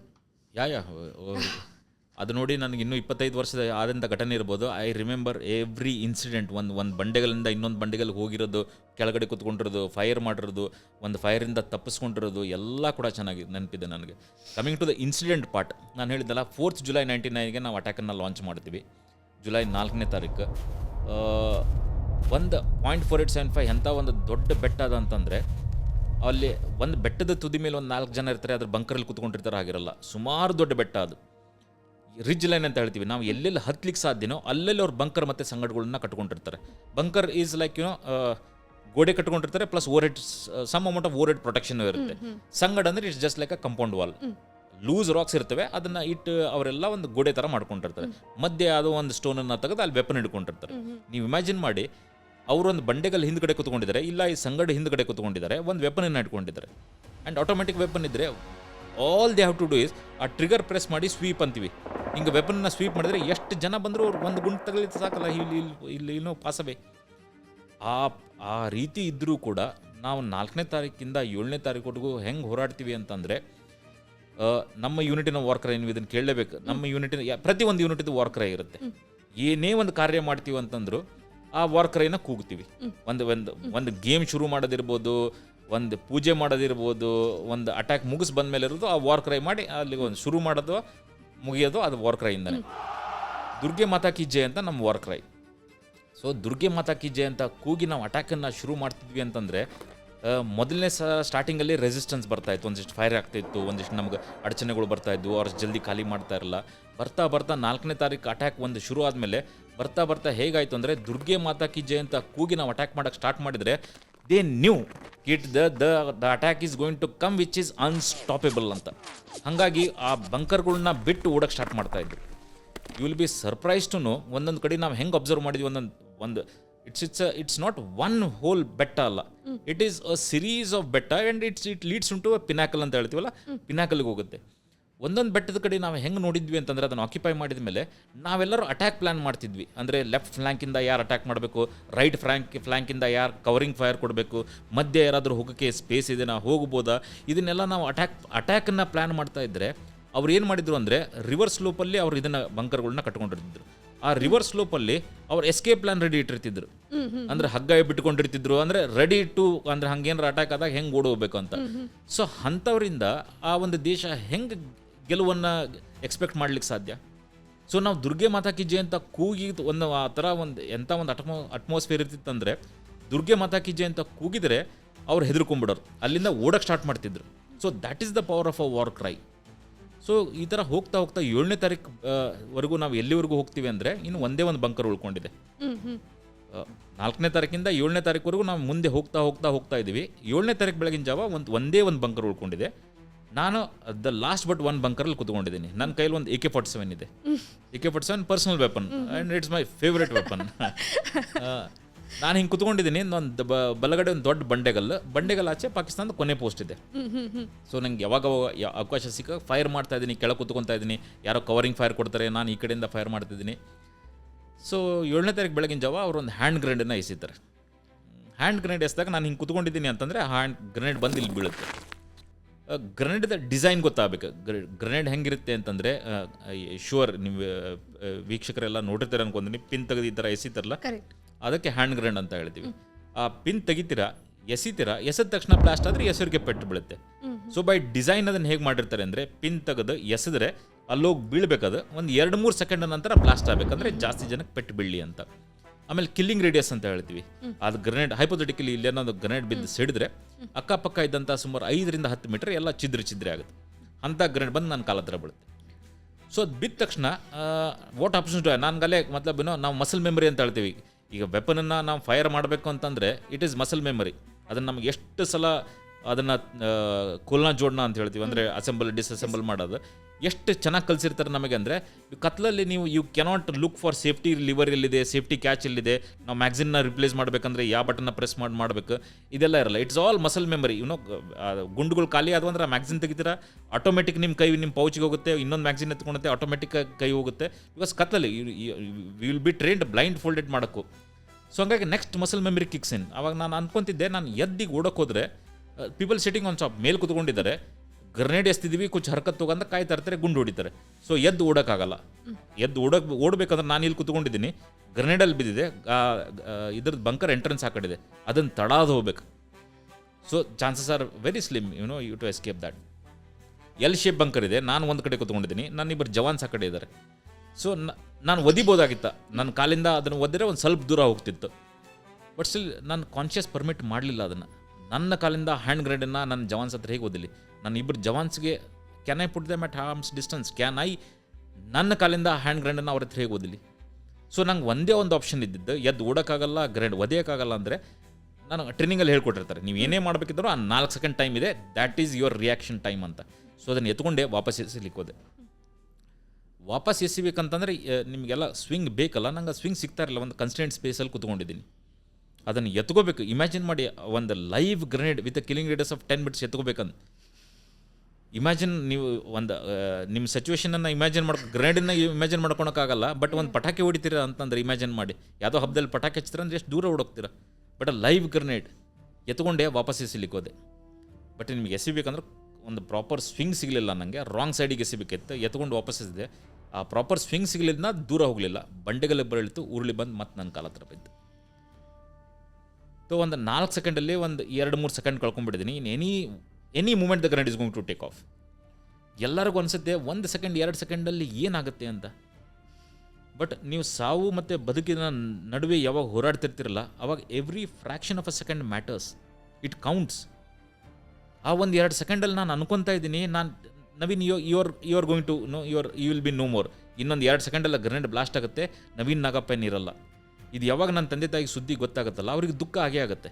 But ನಾನು ಹೀಗೆ ಕೂತ್ಕೊಂಡ್ರೆ ಆ ಗ್ರೆನೇಡ್ ಸಿಡಿಯುತ್ತಲ್ಲ, ಆ್ಯಂಡ್ ಇಟ್ಸ್ ಗ್ರೆನೇಡ್ ಸಿಡಿದಾಗ it takes a parabolic shape. ಅವಾಗ ಎಲ್ಲ ಮೇಜರ್ ಸ್ಪ್ಲಿಂಟರ್ಸ್ ಎಲ್ಲ ಇಲ್ಲೇ ಬರುತ್ತೆ, ಎಲ್ಲ ಎಫೆಕ್ಟ್ ಇಲ್ಲಿ, ಅದು ಗ್ರೆನೇಡ್ ಎಫೆಕ್ಟ್ ಇಲ್ಲಿ ಬಂದರೆ ಇದು ಮೇಲಿನ ಭಾಗ ಏನೂ ಉಳಿಯೋದೇ ಇಲ್ಲ. ನಾನು ಸತ್ತಿದ್ದ ದುಃಖ ನನ್ನ ತಂದೆ ತಾಯಿಗೆ ಆಗೇ ಆಗುತ್ತೆ. ಅವರಿಗೆ ನಾನು ಹೀಗೆ ಕೂತ್ಕೊಂಡ್ರೆ ಆ ಗ್ರೆನೇಡ್ಸ್ ಹಿಡಿದ್ರೆ ನನ್ನ ಮೇಲಿನ ಭಾಗ ಎಲ್ಲ ಚಿದ್ರೆ ಆದರೆ ಮನೆಗೆ ವಾಪಸ್ ನವೀನ್ ಏನನ್ನು ಕಳಿಸ್ತಾರೆ? ಏನೂ ಇರೋದೇ ಇಲ್ಲ. ಈಗ ಎಲ್ಲೋ ಒಂದಿಷ್ಟು ಸ್ಕ್ಯಾಟರ್ ಆದಂಥ ಎಲುಬು ತುಂಡುಗಳು ಮಾಂಸ ತುಂಡುಗಳನ್ನು ಒಂದು ಚೀಲದಲ್ಲಿ ಹಾಕಿ ಮನೆಗೆ ಕಳಿಸಿದರೆ ನಮ್ಮ ತಂದೆ ತಾಯಿಗೆ ದುಃಖ ಹೆಚ್ಚಾಗಲ್ವಾ? ನನ್ನನ್ನು ಕ್ಷಮಿಸ್ತಾರೆ ಅವ್ರು ಯಾವತ್ತಾದರೂ? ಕೊನೆ ಪಕ್ಷ ಒಂದು ಮುಖ ನೋಡೋ ಅವಕಾಶ ಮಾಡಿಕೊಡಬಾರ್ದ ಅಂತೆ. ಐ ನೋ ದೇವ್ರ was the only hope then. ಅವಾಗ ದೇವ್ರನ್ನ ಬಿಡ್ಕೊತೀನಿ, ದೇವರೇ ನಾನು ಸಾಯ್ತೀನಿ ಗೊತ್ತು, ಅಟ್ಲೀಸ್ಟ್ ನನ್ನ ಮುಖ ಸರಿಯಾಗಿರಲಿ, ನಮ್ಮ ತಂದೆ ತಾಯಿಗೆ ನನ್ನ ಮುಖ ನೋಡೋ ಅವಕಾಶ ಮಾಡಿಕೊಡು ಅಂತ ಬೇಡ್ಕೊತೀನಿ. ಬಂಡೆಗಲ್ಲು ಅಂತ ಹೇಳಿದ್ನಲ್ಲ, ಆ ಬಂಡೆಗಲ್ಲು ಮತ್ತು ಆ ಬಂಕರ್ ಕೊನೆ ಏನಿದೆ ಮತ್ತೆ ಒಂದು ಸಣ್ಣ ಗ್ಯಾಪ್ ಇತ್ತು, ಅಲ್ಲಿ ಜಿಗಿದು ಬಿಡ್ತೀನಿ. ಜಿಗಿದ ತಕ್ಷಣ ಏನಾಗುತ್ತೆ ಅಂದರೆ ಗ್ಯಾಪ್ ಸಣ್ಣದಿದೆ, ಹಾಗಾಗಿ ಮೇಲಿನ ಭಾಗ ಅದರ ಹಿಂದೆ ಹೋಗುತ್ತೆ, ಕೆಳಗಿನ ಭಾಗ ಅಂದರೆ ಕಾಲುಗಳು ಹೊರಗಡೆ ಉಳ್ಕೊಂಡುತ್ತೆ. And the grenade takes off. Grenade ಸಿಡಿತು ಅಂತಂದರೆ ಇಟ್ ವಾಸ್, ನೀವು ಇಮ್ಯಾಜಿನ್ ಮಾಡಿ ಆ ಬೆಟ್ಟದ ಮೇಲೆ ಆ ಗ್ರೆನೇಡ್ ಸಿಡಿದಿದ್ದು ಎಕೋ ಹೆಂಗಾಗುತ್ತೆ ಅಂತಂದರೆ it was like a big boom ಅಂತ ಹೇಳ್ತಾರಲ್ಲ, ಹಂಗೆ ಬೂಮ್ ಆಗುತ್ತೆ. ಒಂದು 15 ಸೆಕೆಂಡ್ ನನಗೆ ಗೊತ್ತೂ ಆಗಿಲ್ಲ ನಾನು ಬದುಕಿದ್ದೀನೋ ಸತ್ತಿದ್ದೀನೋ, ನನ್ನ ಜೊತೆಗೆ ಏನು ನಡೀತಾ ಇದೆ ಗೊತ್ತಾಗ್ತಾ ಇಲ್ಲ.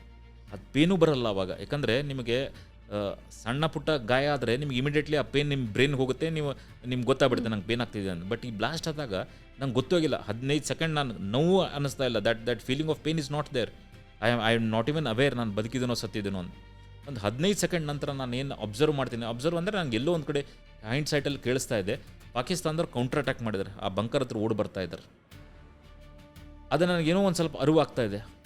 ಅದಾದಮೇಲೆ ನಾನು ಕುಂತಂಥ ಬಂಕರ್ ಫುಲ್ ಕೊಲ್ಯಾಪ್ಸ್ ಆಗಿಬಿಟ್ಟಿದೆ, ಕಿವಿಯಲ್ಲಿ ಗುಯ್ಗುಟ್ಟ ಸೌಂಡು, ಡಸ್ಟ್ ಆಗಿದೆ, ಕಾಣ್ತಾ ಇಲ್ಲ, ಕೇಳ್ತಾ ಇಲ್ಲ. ಬಟ್ ಫೈರ್ ಮಾಡಿ ನಮ್ಮ ಯೂನಿಫಾರ್ಮ್ ಹಾಕ್ಕೊಂಡಂಥ ಒಬ್ಬ ವ್ಯಕ್ತಿ ಫೈರ್ ಮಾಡ್ತಾ ಓಡಿ ಬರ್ತಾ ಇದ್ದಾರೆ. ಓಡಿ ಬಂದು ಅದ್ರಲ್ಲಿ ಎದುರು ನಿಂತ್ಕೊತಾರೆ. ಎದುರು ನಿಂತ್ಕೊಂಡು ನನ್ನ ಫುಲ್ ಹೆಸರು ನವೀನ್ ಅಣಬೇರು ನಾಗಪ್ಪ ಅಂತ. ಸೊ ಅಣಬೇರುದ್ದೆ ನನ್ನ ಯೂನಿಟಲ್ಲಿ ಎಲ್ಲರೂ ನಂಗೆ ಅಣ್ಣ ಅಂತ ಕರಿತಾರೆ. ನಂಗೆ ಆಫೀಸರ್ಸ್ ಅಷ್ಟು I was called the baby of the battalion. ಬೇಕಾದ್ರೆ ಜನವರಿಯಲ್ಲಿ ಜಾಯ್ನ್ ಆಗಿದ್ದೀನಿ, ನಾವು ಜೂಲೈ ಬಗ್ಗೆ ಮಾತಾಡ್ತಾ ಇದ್ವಿ. ಸೊ 6 ತಿಂಗಳ ಸರ್ವಿಸಲ್ಲಿ ನಂಗೆ ಬೇಬಿ ಅಂತ ಕರಿತಾ ಇದ್ರು, ಬಟ್ ನನ್ನ ಹೆಸರು ಕರಿತಾ ಇದ್ದೆ ಅಣ್ಣ ಅಂತ ಕರಿತಾ ಇದ್ದೆ. ಅವ್ರು ಎದುರಿಗೆ ಬಂದು ನಿಂತ್ಕೊಂಡು ಫೈರಿಂಗ್ ಮಾಡ್ತಾ ಇದ್ದವ್ರು ಸ್ಟಾಪ್ ಮಾಡಿ, ನವೀನ್ ಅಣ್ಣ ತು ಡರ್ನಾ ನೈ ಮೈ ಆಗ್ಯಾವ ಅಂದ್ರೆ ಕಣ್ಣು ಬಿಟ್ಟು ನೋಡ್ತೀನಿ, ಕ್ಯಾಪ್ಟನ್ ವಿಕ್ರಮ್ ಹತ್ರ ಎದುರು ನಿಂತ್ಕೊಂಡಿದ್ದಾರೆ. ಸೊ ದೆನ್ ಐ ರಿಯಲೈಸ್ ನಾನು ಇನ್ನೂ ಬದುಕಿದ್ದೀನಿ, somebody is talking to me, I can communicate, I can see, ನಾನು ನೋಡ್ತಾ ಇದ್ದೀನಿ ಅಂದಾಗ ಅವಾಗ ಗೊತ್ತಾಯ್ತು ನಾನು ಬದುಕಿದ್ದೀನಿ ಅಂತ.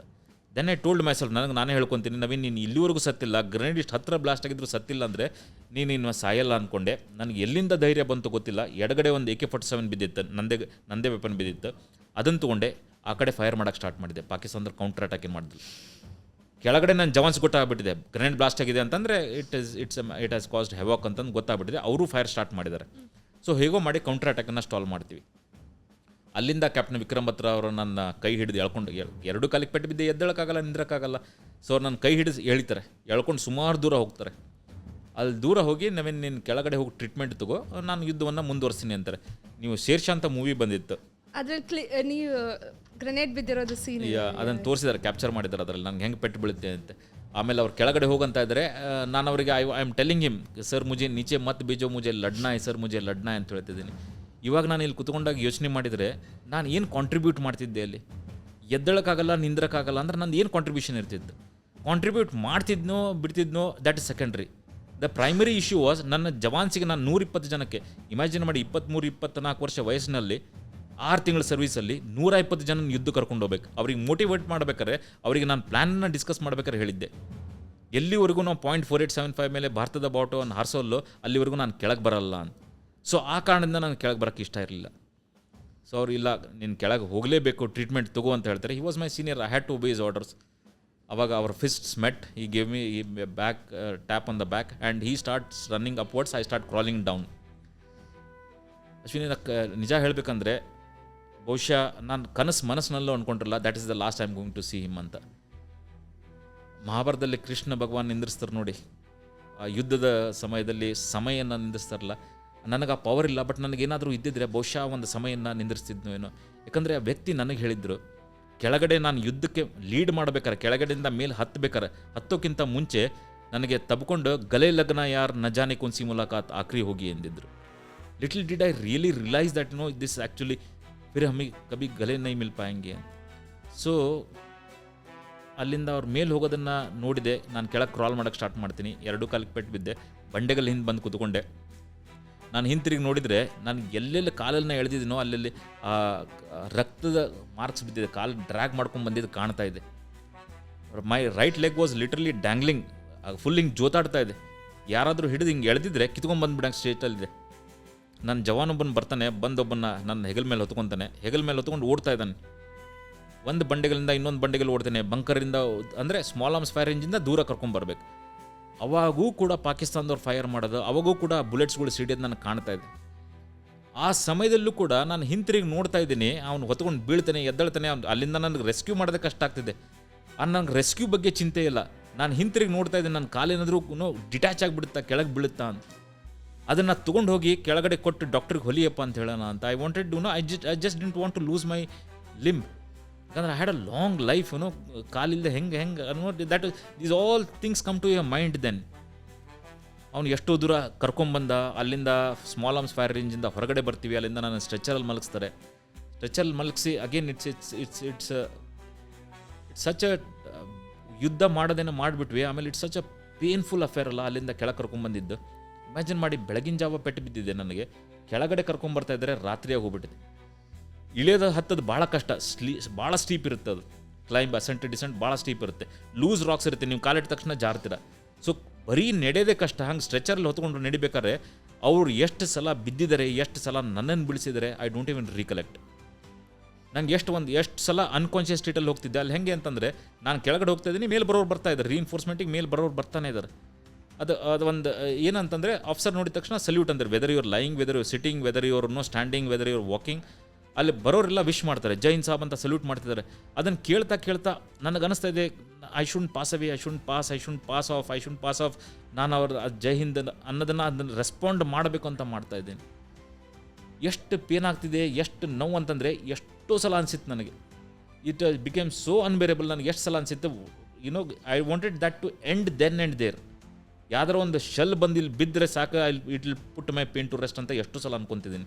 ಬಟ್ ಅವಾಗ ಅಟ್ ದ ಸೇಮ್ ಟೈಮ್ ಅದು ಅನ್ನಿಸ್ತಾ ಇದೆ, ನನ್ನನ್ನು ಇಬ್ಬರು ಹೊತ್ಕೊಂಡು ಹೋಗ್ತಾ ಇದ್ದಾರೆ. ಒಂದು ಶೆಲ್ ಬಂದರೆ ನಾನಿನ್ನೂ ಸಾಯ್ತೀನಿ, ಬಟ್ ಅವ್ರನ್ನೂ ತೊಗೊಂಡು ಸಾಯ್ತಿದ್ದೀನಿ. ನಾನು ಅದು ನಿಜ ಬಿಡ್ಕೋಬೇಕಂತ ಎಷ್ಟು ಸಲ ಅಂದ್ಕೊಂಡೆ. ಸೊ ಬೆಳಗ್ಗೆ ಪೆಟ್ಟು ಬಿದ್ದಿದ್ದು, ಕೆಳಗಡೆ ಬಂದಾಗ ರಾತ್ರಿ ಹೋಗ್ಬಿಟ್ಟಿತ್ತು. ಅವಾಗ ಡಾಕ್ಟರ್ ನನಗೆ ಹೇಳ್ತಾರೆ, Naveen, it's a miracle you have survived ಅಂತ. ನಿನಗೆ ಅರ್ಲಿಯೆಸ್ಟ್ ಪಾಸಿಬಲ್ ಅಪಾರ್ಚುನಿಟಿ, ಇನ್ಫೆಕ್ಷನ್ ಜಾಸ್ತಿ ಆಗಿದೆ, ರಕ್ತ ಜಾಸ್ತಿ ಸೋರೋಗಿದೆ, ನೆಕ್ಸ್ಟ್ ಪಾಸಿಬಲ್ ಅಪಾರ್ಚುನಿಟಿ ನಿನ್ನ ಶ್ರೀನಗರಿಗೆ ಕಳಿಸ್ತೀವಿ ಅಂತ ಹೇಳ್ತಾರೆ. ಇಂಜೆಕ್ಷನ್ ಕೊಟ್ಟು ಮಲಗಿಸ್ತಾರೆ, ಮೇಲೆ ನಡೀತಾ ಇದೆ ಗೊತ್ತಿಲ್ಲ. ನೆಕ್ಸ್ಟ್ ಡೇ ಬೆಳಗ್ಗೆ ನನ್ನನ್ನು ಹೆಲಿಕಾಪ್ಟರ್ ಮಲಗಿಸ್ತಾರೆ. ಹೆಲಿಕಾಪ್ಟರ್ ಟೇಕ್ ಆಫ್ ಆಗುತ್ತೆ, ಸ್ವಲ್ಪ ದೂರ ಹೋಗಿರುತ್ತೆ. ನನ್ನ ಜೊತೆಗೆ ನನ್ನ ನರ್ಸಿಂಗ್ ಅಸಿಸ್ಟೆಂಟ್ ಇದ್ರಲ್ಲ, ಅವ್ರ ನರ್ಸಿಂಗ್ ಅಸಿಸ್ಟೆಂಟ್ ಎದ್ದೇಳಿಸ್ತಾರೆ. ನನ್ನನ್ನು ಎದ್ದೇಳಿಸಿ ಕೋಟ್ ಅನ್ಕೊಟ್ಟು ಹೇಳ್ತಾರೆ, ಸಾಬ್ ಡಾಕ್ಟರ್ನೇ ಉಟ್ನೇಸೆ ಮನಾಕಿ ಅವ, ಡಾಕ್ಟರ್ ಎದ್ದೇಳ್ಬೇಡ ಅಂತ ಹೇಳಿದರೆ. ಬಟ್ ಅಲ್ಲಿ ನೋಡಿ .4875 ಮೇಲೆ ಭಾರತದ ಬಾವುಟ ಹಾರ್ತಾ ಇದೆ. So it was such a moment ಅಲ್ಲ ನನ್ನ ಲೈಫಲ್ಲಿ. ಅವಾಗ ಅಂದ್ಕೊಂಡೆ, ನವೀನ್, ನೀನು ಸಾಯ್ತೀಯೋ ಬದುಕ್ತೀಯೋ ಇನ್ನೂ ಗೊತ್ತಿಲ್ಲ. ಯಾಕಂದರೆ ಐ ವಾಸ್ ಇನ್ ಅ ಡೇಂಜರಸ್ಲಿ ಇಲ್ ಲಿಸ್ಟ್ ಅಂತ ಹೇಳ್ತಾರೆ. ಡೇಂಜರಸ್ಲಿ ಇಲ್ ಅಂದರೆ there is chances of survival or otherwise it is in equal proportion ಅಂತ. ಸಾಯ್ಲೂಬೋದು ಬದುಕಲೂಬೋದು. ಅವಾಗ ನನಗಿನ್ನೂ ಅರಿವಿರಲಿಲ್ಲ whether I survive or not ಅಂತ. ಅವಾಗ ನಾನು ಅಂದ್ಕೊಂಡೆ, ಬದುಕ್ತೀನೋ ಸಾಯ್ತೀನೋ ಗೊತ್ತಿಲ್ಲ, but mission has been accomplish, the task has been completed ಅಂತ. ಖುಷಿ ಆಯಿತು, ಸಲ್ಯೂಟ್ ಮಾಡಿದೆ. ಸಲ್ಯೂಟ್ ಮಾಡಿ ಮಲ್ಕೊತಾ ಇದ್ದೆ. ಅವಾಗ ನರ್ಸಿಂಗ್ ಅಸಿಸ್ಟೆಂಟ್ ಮತ್ತೆ ಹೇಳ್ತಾರೆ, ಸಾಬ್ ಇಸ್ಕೆ ಲಿಯೆ ಹಮ್ನೆ ಕಿಮತ್ ಚುಕಾಯಿ ಅಂತ. ನಾನು ಕೇಳಿದೆ, ಉಸ್ತಾದ್ ಹಮ್ನೆ ಕ್ಯಾ ಕಿಮತ್ ಚುಕಾಯಿ ಅಂತ. ಸಾಬ್ ಕ್ಯಾಪ್ಟನ್ ವಿಕ್ರಮ್ ಬತ್ರಾ ನಹೀ ರೇ ಅಂತ. ಸೊ ಆ ಒಂದು ಮೂಮೆಂಟಲ್ಲಿ ಬಹುಶಃ it was such a blow to me that semi unconscious state ಇಲ್ದರೆ ಅನ್ಕಾನ್ಷಿಯಸ್ ಆದೆ. ಅಲ್ಲಿಂದ ನನಗೆ ಎಚ್ಚರಾಗಿದ್ದು ಶ್ರೀನಗರದಲ್ಲಿ.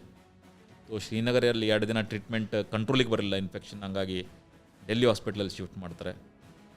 21 ತಿಂಗಳು ಹಾಸ್ಪಿಟ್ಲಲ್ಲಿ ಇರ್ತೀನಿ, 8 major surgeries and then my short and eventful service, 6 ತಿಂಗಳ service, it comes to an end. ನೀವು ಹೇಳ್ತಾ ಇದ್ರೆ ಸರ್ ಗೂಸ್ ಬಂಪ್ಸ್ ಎಲ್ಲ ಬರ್ತಾಯಿತ್ತು ಮಾತಾಡಬೇಕಾದ್ರೆ. ಸೋಲ್ಜರ್ ಮೈಂಡ್ ಸೆಟ್ ಹೆಂಗಿರುತ್ತೆ ಅಂತ ನೀವೆಲ್ಲ ಹೇಳಿದ್ರಿ, ಆ ವಾರ್ ಆಗಬೇಕಾದ್ರೆ ಅಂತ.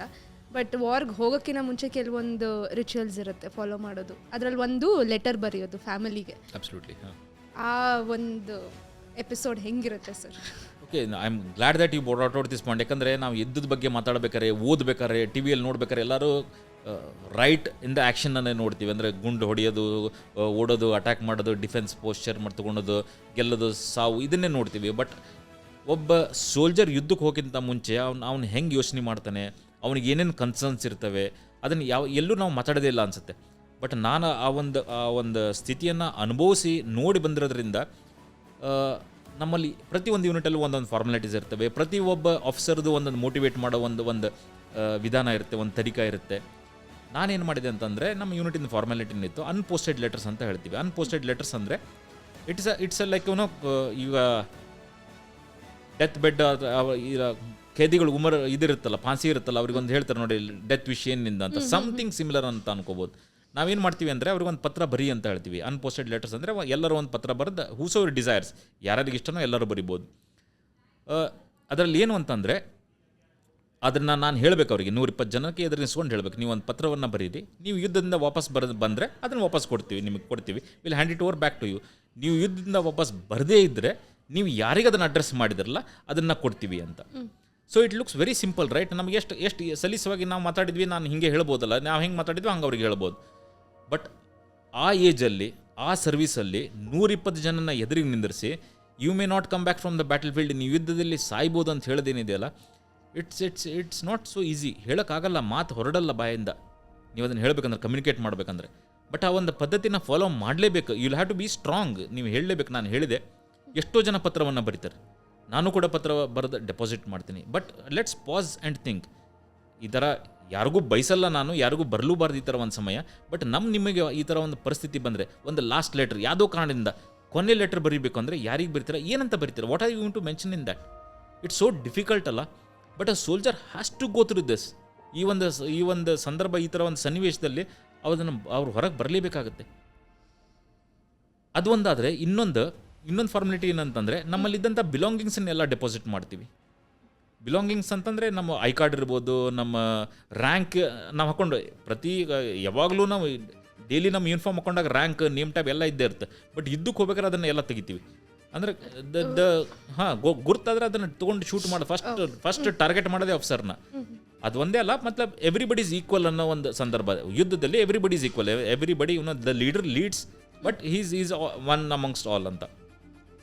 ಎಲ್ಲ ಡೆಪಾಸಿಟ್ ಮಾಡ್ಬೇಕಾದ್ರೆ ಎಷ್ಟೋ ಜನ ಸೈನಿಕರನ್ನ ನಾನು ನೋಡ್ತಾ ಇದ್ದೀನಿ, ಅವ್ರು ತಮ್ಮ ಪರ್ಸನ್ನ ತೆಗೆದಿದ್ದಾರೆ, ಅವ್ರ ತಂದೆ ತಾಯಿ ಫೋಟೋ ಇರ್ಬೋದು, ಅವ್ರ ವೈಫ್ ಫೋಟೋ ಇರ್ಬೋದು, ಅವ್ರ ಮಕ್ಕಳ ಫೋಟೋ ಇರ್ಬೋದು, ಇಂಟೆನ್ಸಾಗಿ ನೋಡ್ತಾ ಕಣ್ಣೀರು ಹಾಕ್ತಾ ಇದ್ದಾರೆ. ಏನು ಯೋಚನೆ ಮಾಡ್ತಾ ಇರ್ಬೋದು ಅವರು? ಬಹುಶಃ ಈ 1000 ಮೈಲಿ ದೂರದಲ್ಲಿ ಯಾವುದೋ ಒಂದು ಬೆಟ್ಟದಲ್ಲಿ ಅವ್ರ ಕೊನೆ ಉಸಿರು ಎಳೆಯೋ ಪರಿಸ್ಥಿತಿ ಬಂದರೆ ಅವ್ರ ತಂದೆ ತಾಯಿ ಅವ್ರ ಮಕ್ಕಳ ಜೊತೆ ಮಾತಾಡೋದಿರಲಿ, ಅವ್ರು ಮಾತಾಡೋದಿರಲಿ, ಅವ್ರ ಫೋಟೋ ಕೂಡ ನೋಡೋಕ್ಕಾಗಲ್ಲ ಅಂಥ ಒಂದು ಸಂದರ್ಭ. ಬಟ್ ಎಲ್ಲಿವರೆಗೂ ಆ ಒಂದು ಫೀಲಿಂಗ್ ಎಲ್ಲಿವರೆಗೂ ಇರುತ್ತೆ ಅಂತಂದರೆ, ನಾವಿನ್ನೇನು ಯುದ್ಧಕ್ಕೆ ಹೋಗಿಂತ ಮುಂಚೆ ಇವೆಲ್ಲ ಫಾರ್ಮಾಲಿಟಿ ಮಾಡ್ತಿದ್ವಿ, ಅದಾದಮೇಲೆ ಎಂಟೈರ್ ಮೂಡ್ ಚೇಂಜ್ ಹೆಂಗಾಗುತ್ತೆ ಅಂತಂದರೆ, ಇವನ್ನೆಲ್ಲ ಮಾಡಿ ಇನ್ನೇನು ರೆಡಿ ಆಗ್ತೀವಿ, ನಮ್ಮ ವೆಪನ್ಸನ್ನ ಒಂದ್ಸಲ ನೋಡ್ಕೊತೀವಿ, ಕಾಕ್ ಮಾಡ್ಕೊಂಡು ರೆಡಿ, ನಮ್ಮದೆಲ್ಲ medium machine gun, light machine gun, heavy machine gun, rocket launcher ಇವೆಲ್ಲ ಚೆಕ್ ಮಾಡ್ಕೊಂಡು, ಅದಾದ ನಂತರ ನಮ್ಮ ಯೂನಿಟಲ್ಲಿ ಪಂಡಿತ್ಜಿ ಇರ್ತಾರೆ, ಪಂಡಿತ್ಜಿ ಹವನನ ಮಾಡ್ತಾರೆ, ಎಲ್ಲರಿಗೂ ಬಂದು ತಿಲಕ್ ಹಚ್ತಾರೆ, ನಮ್ಮ ವೆಪನಿಗೆ ತಿಲಕ್ ಹಚ್ತಾರೆ.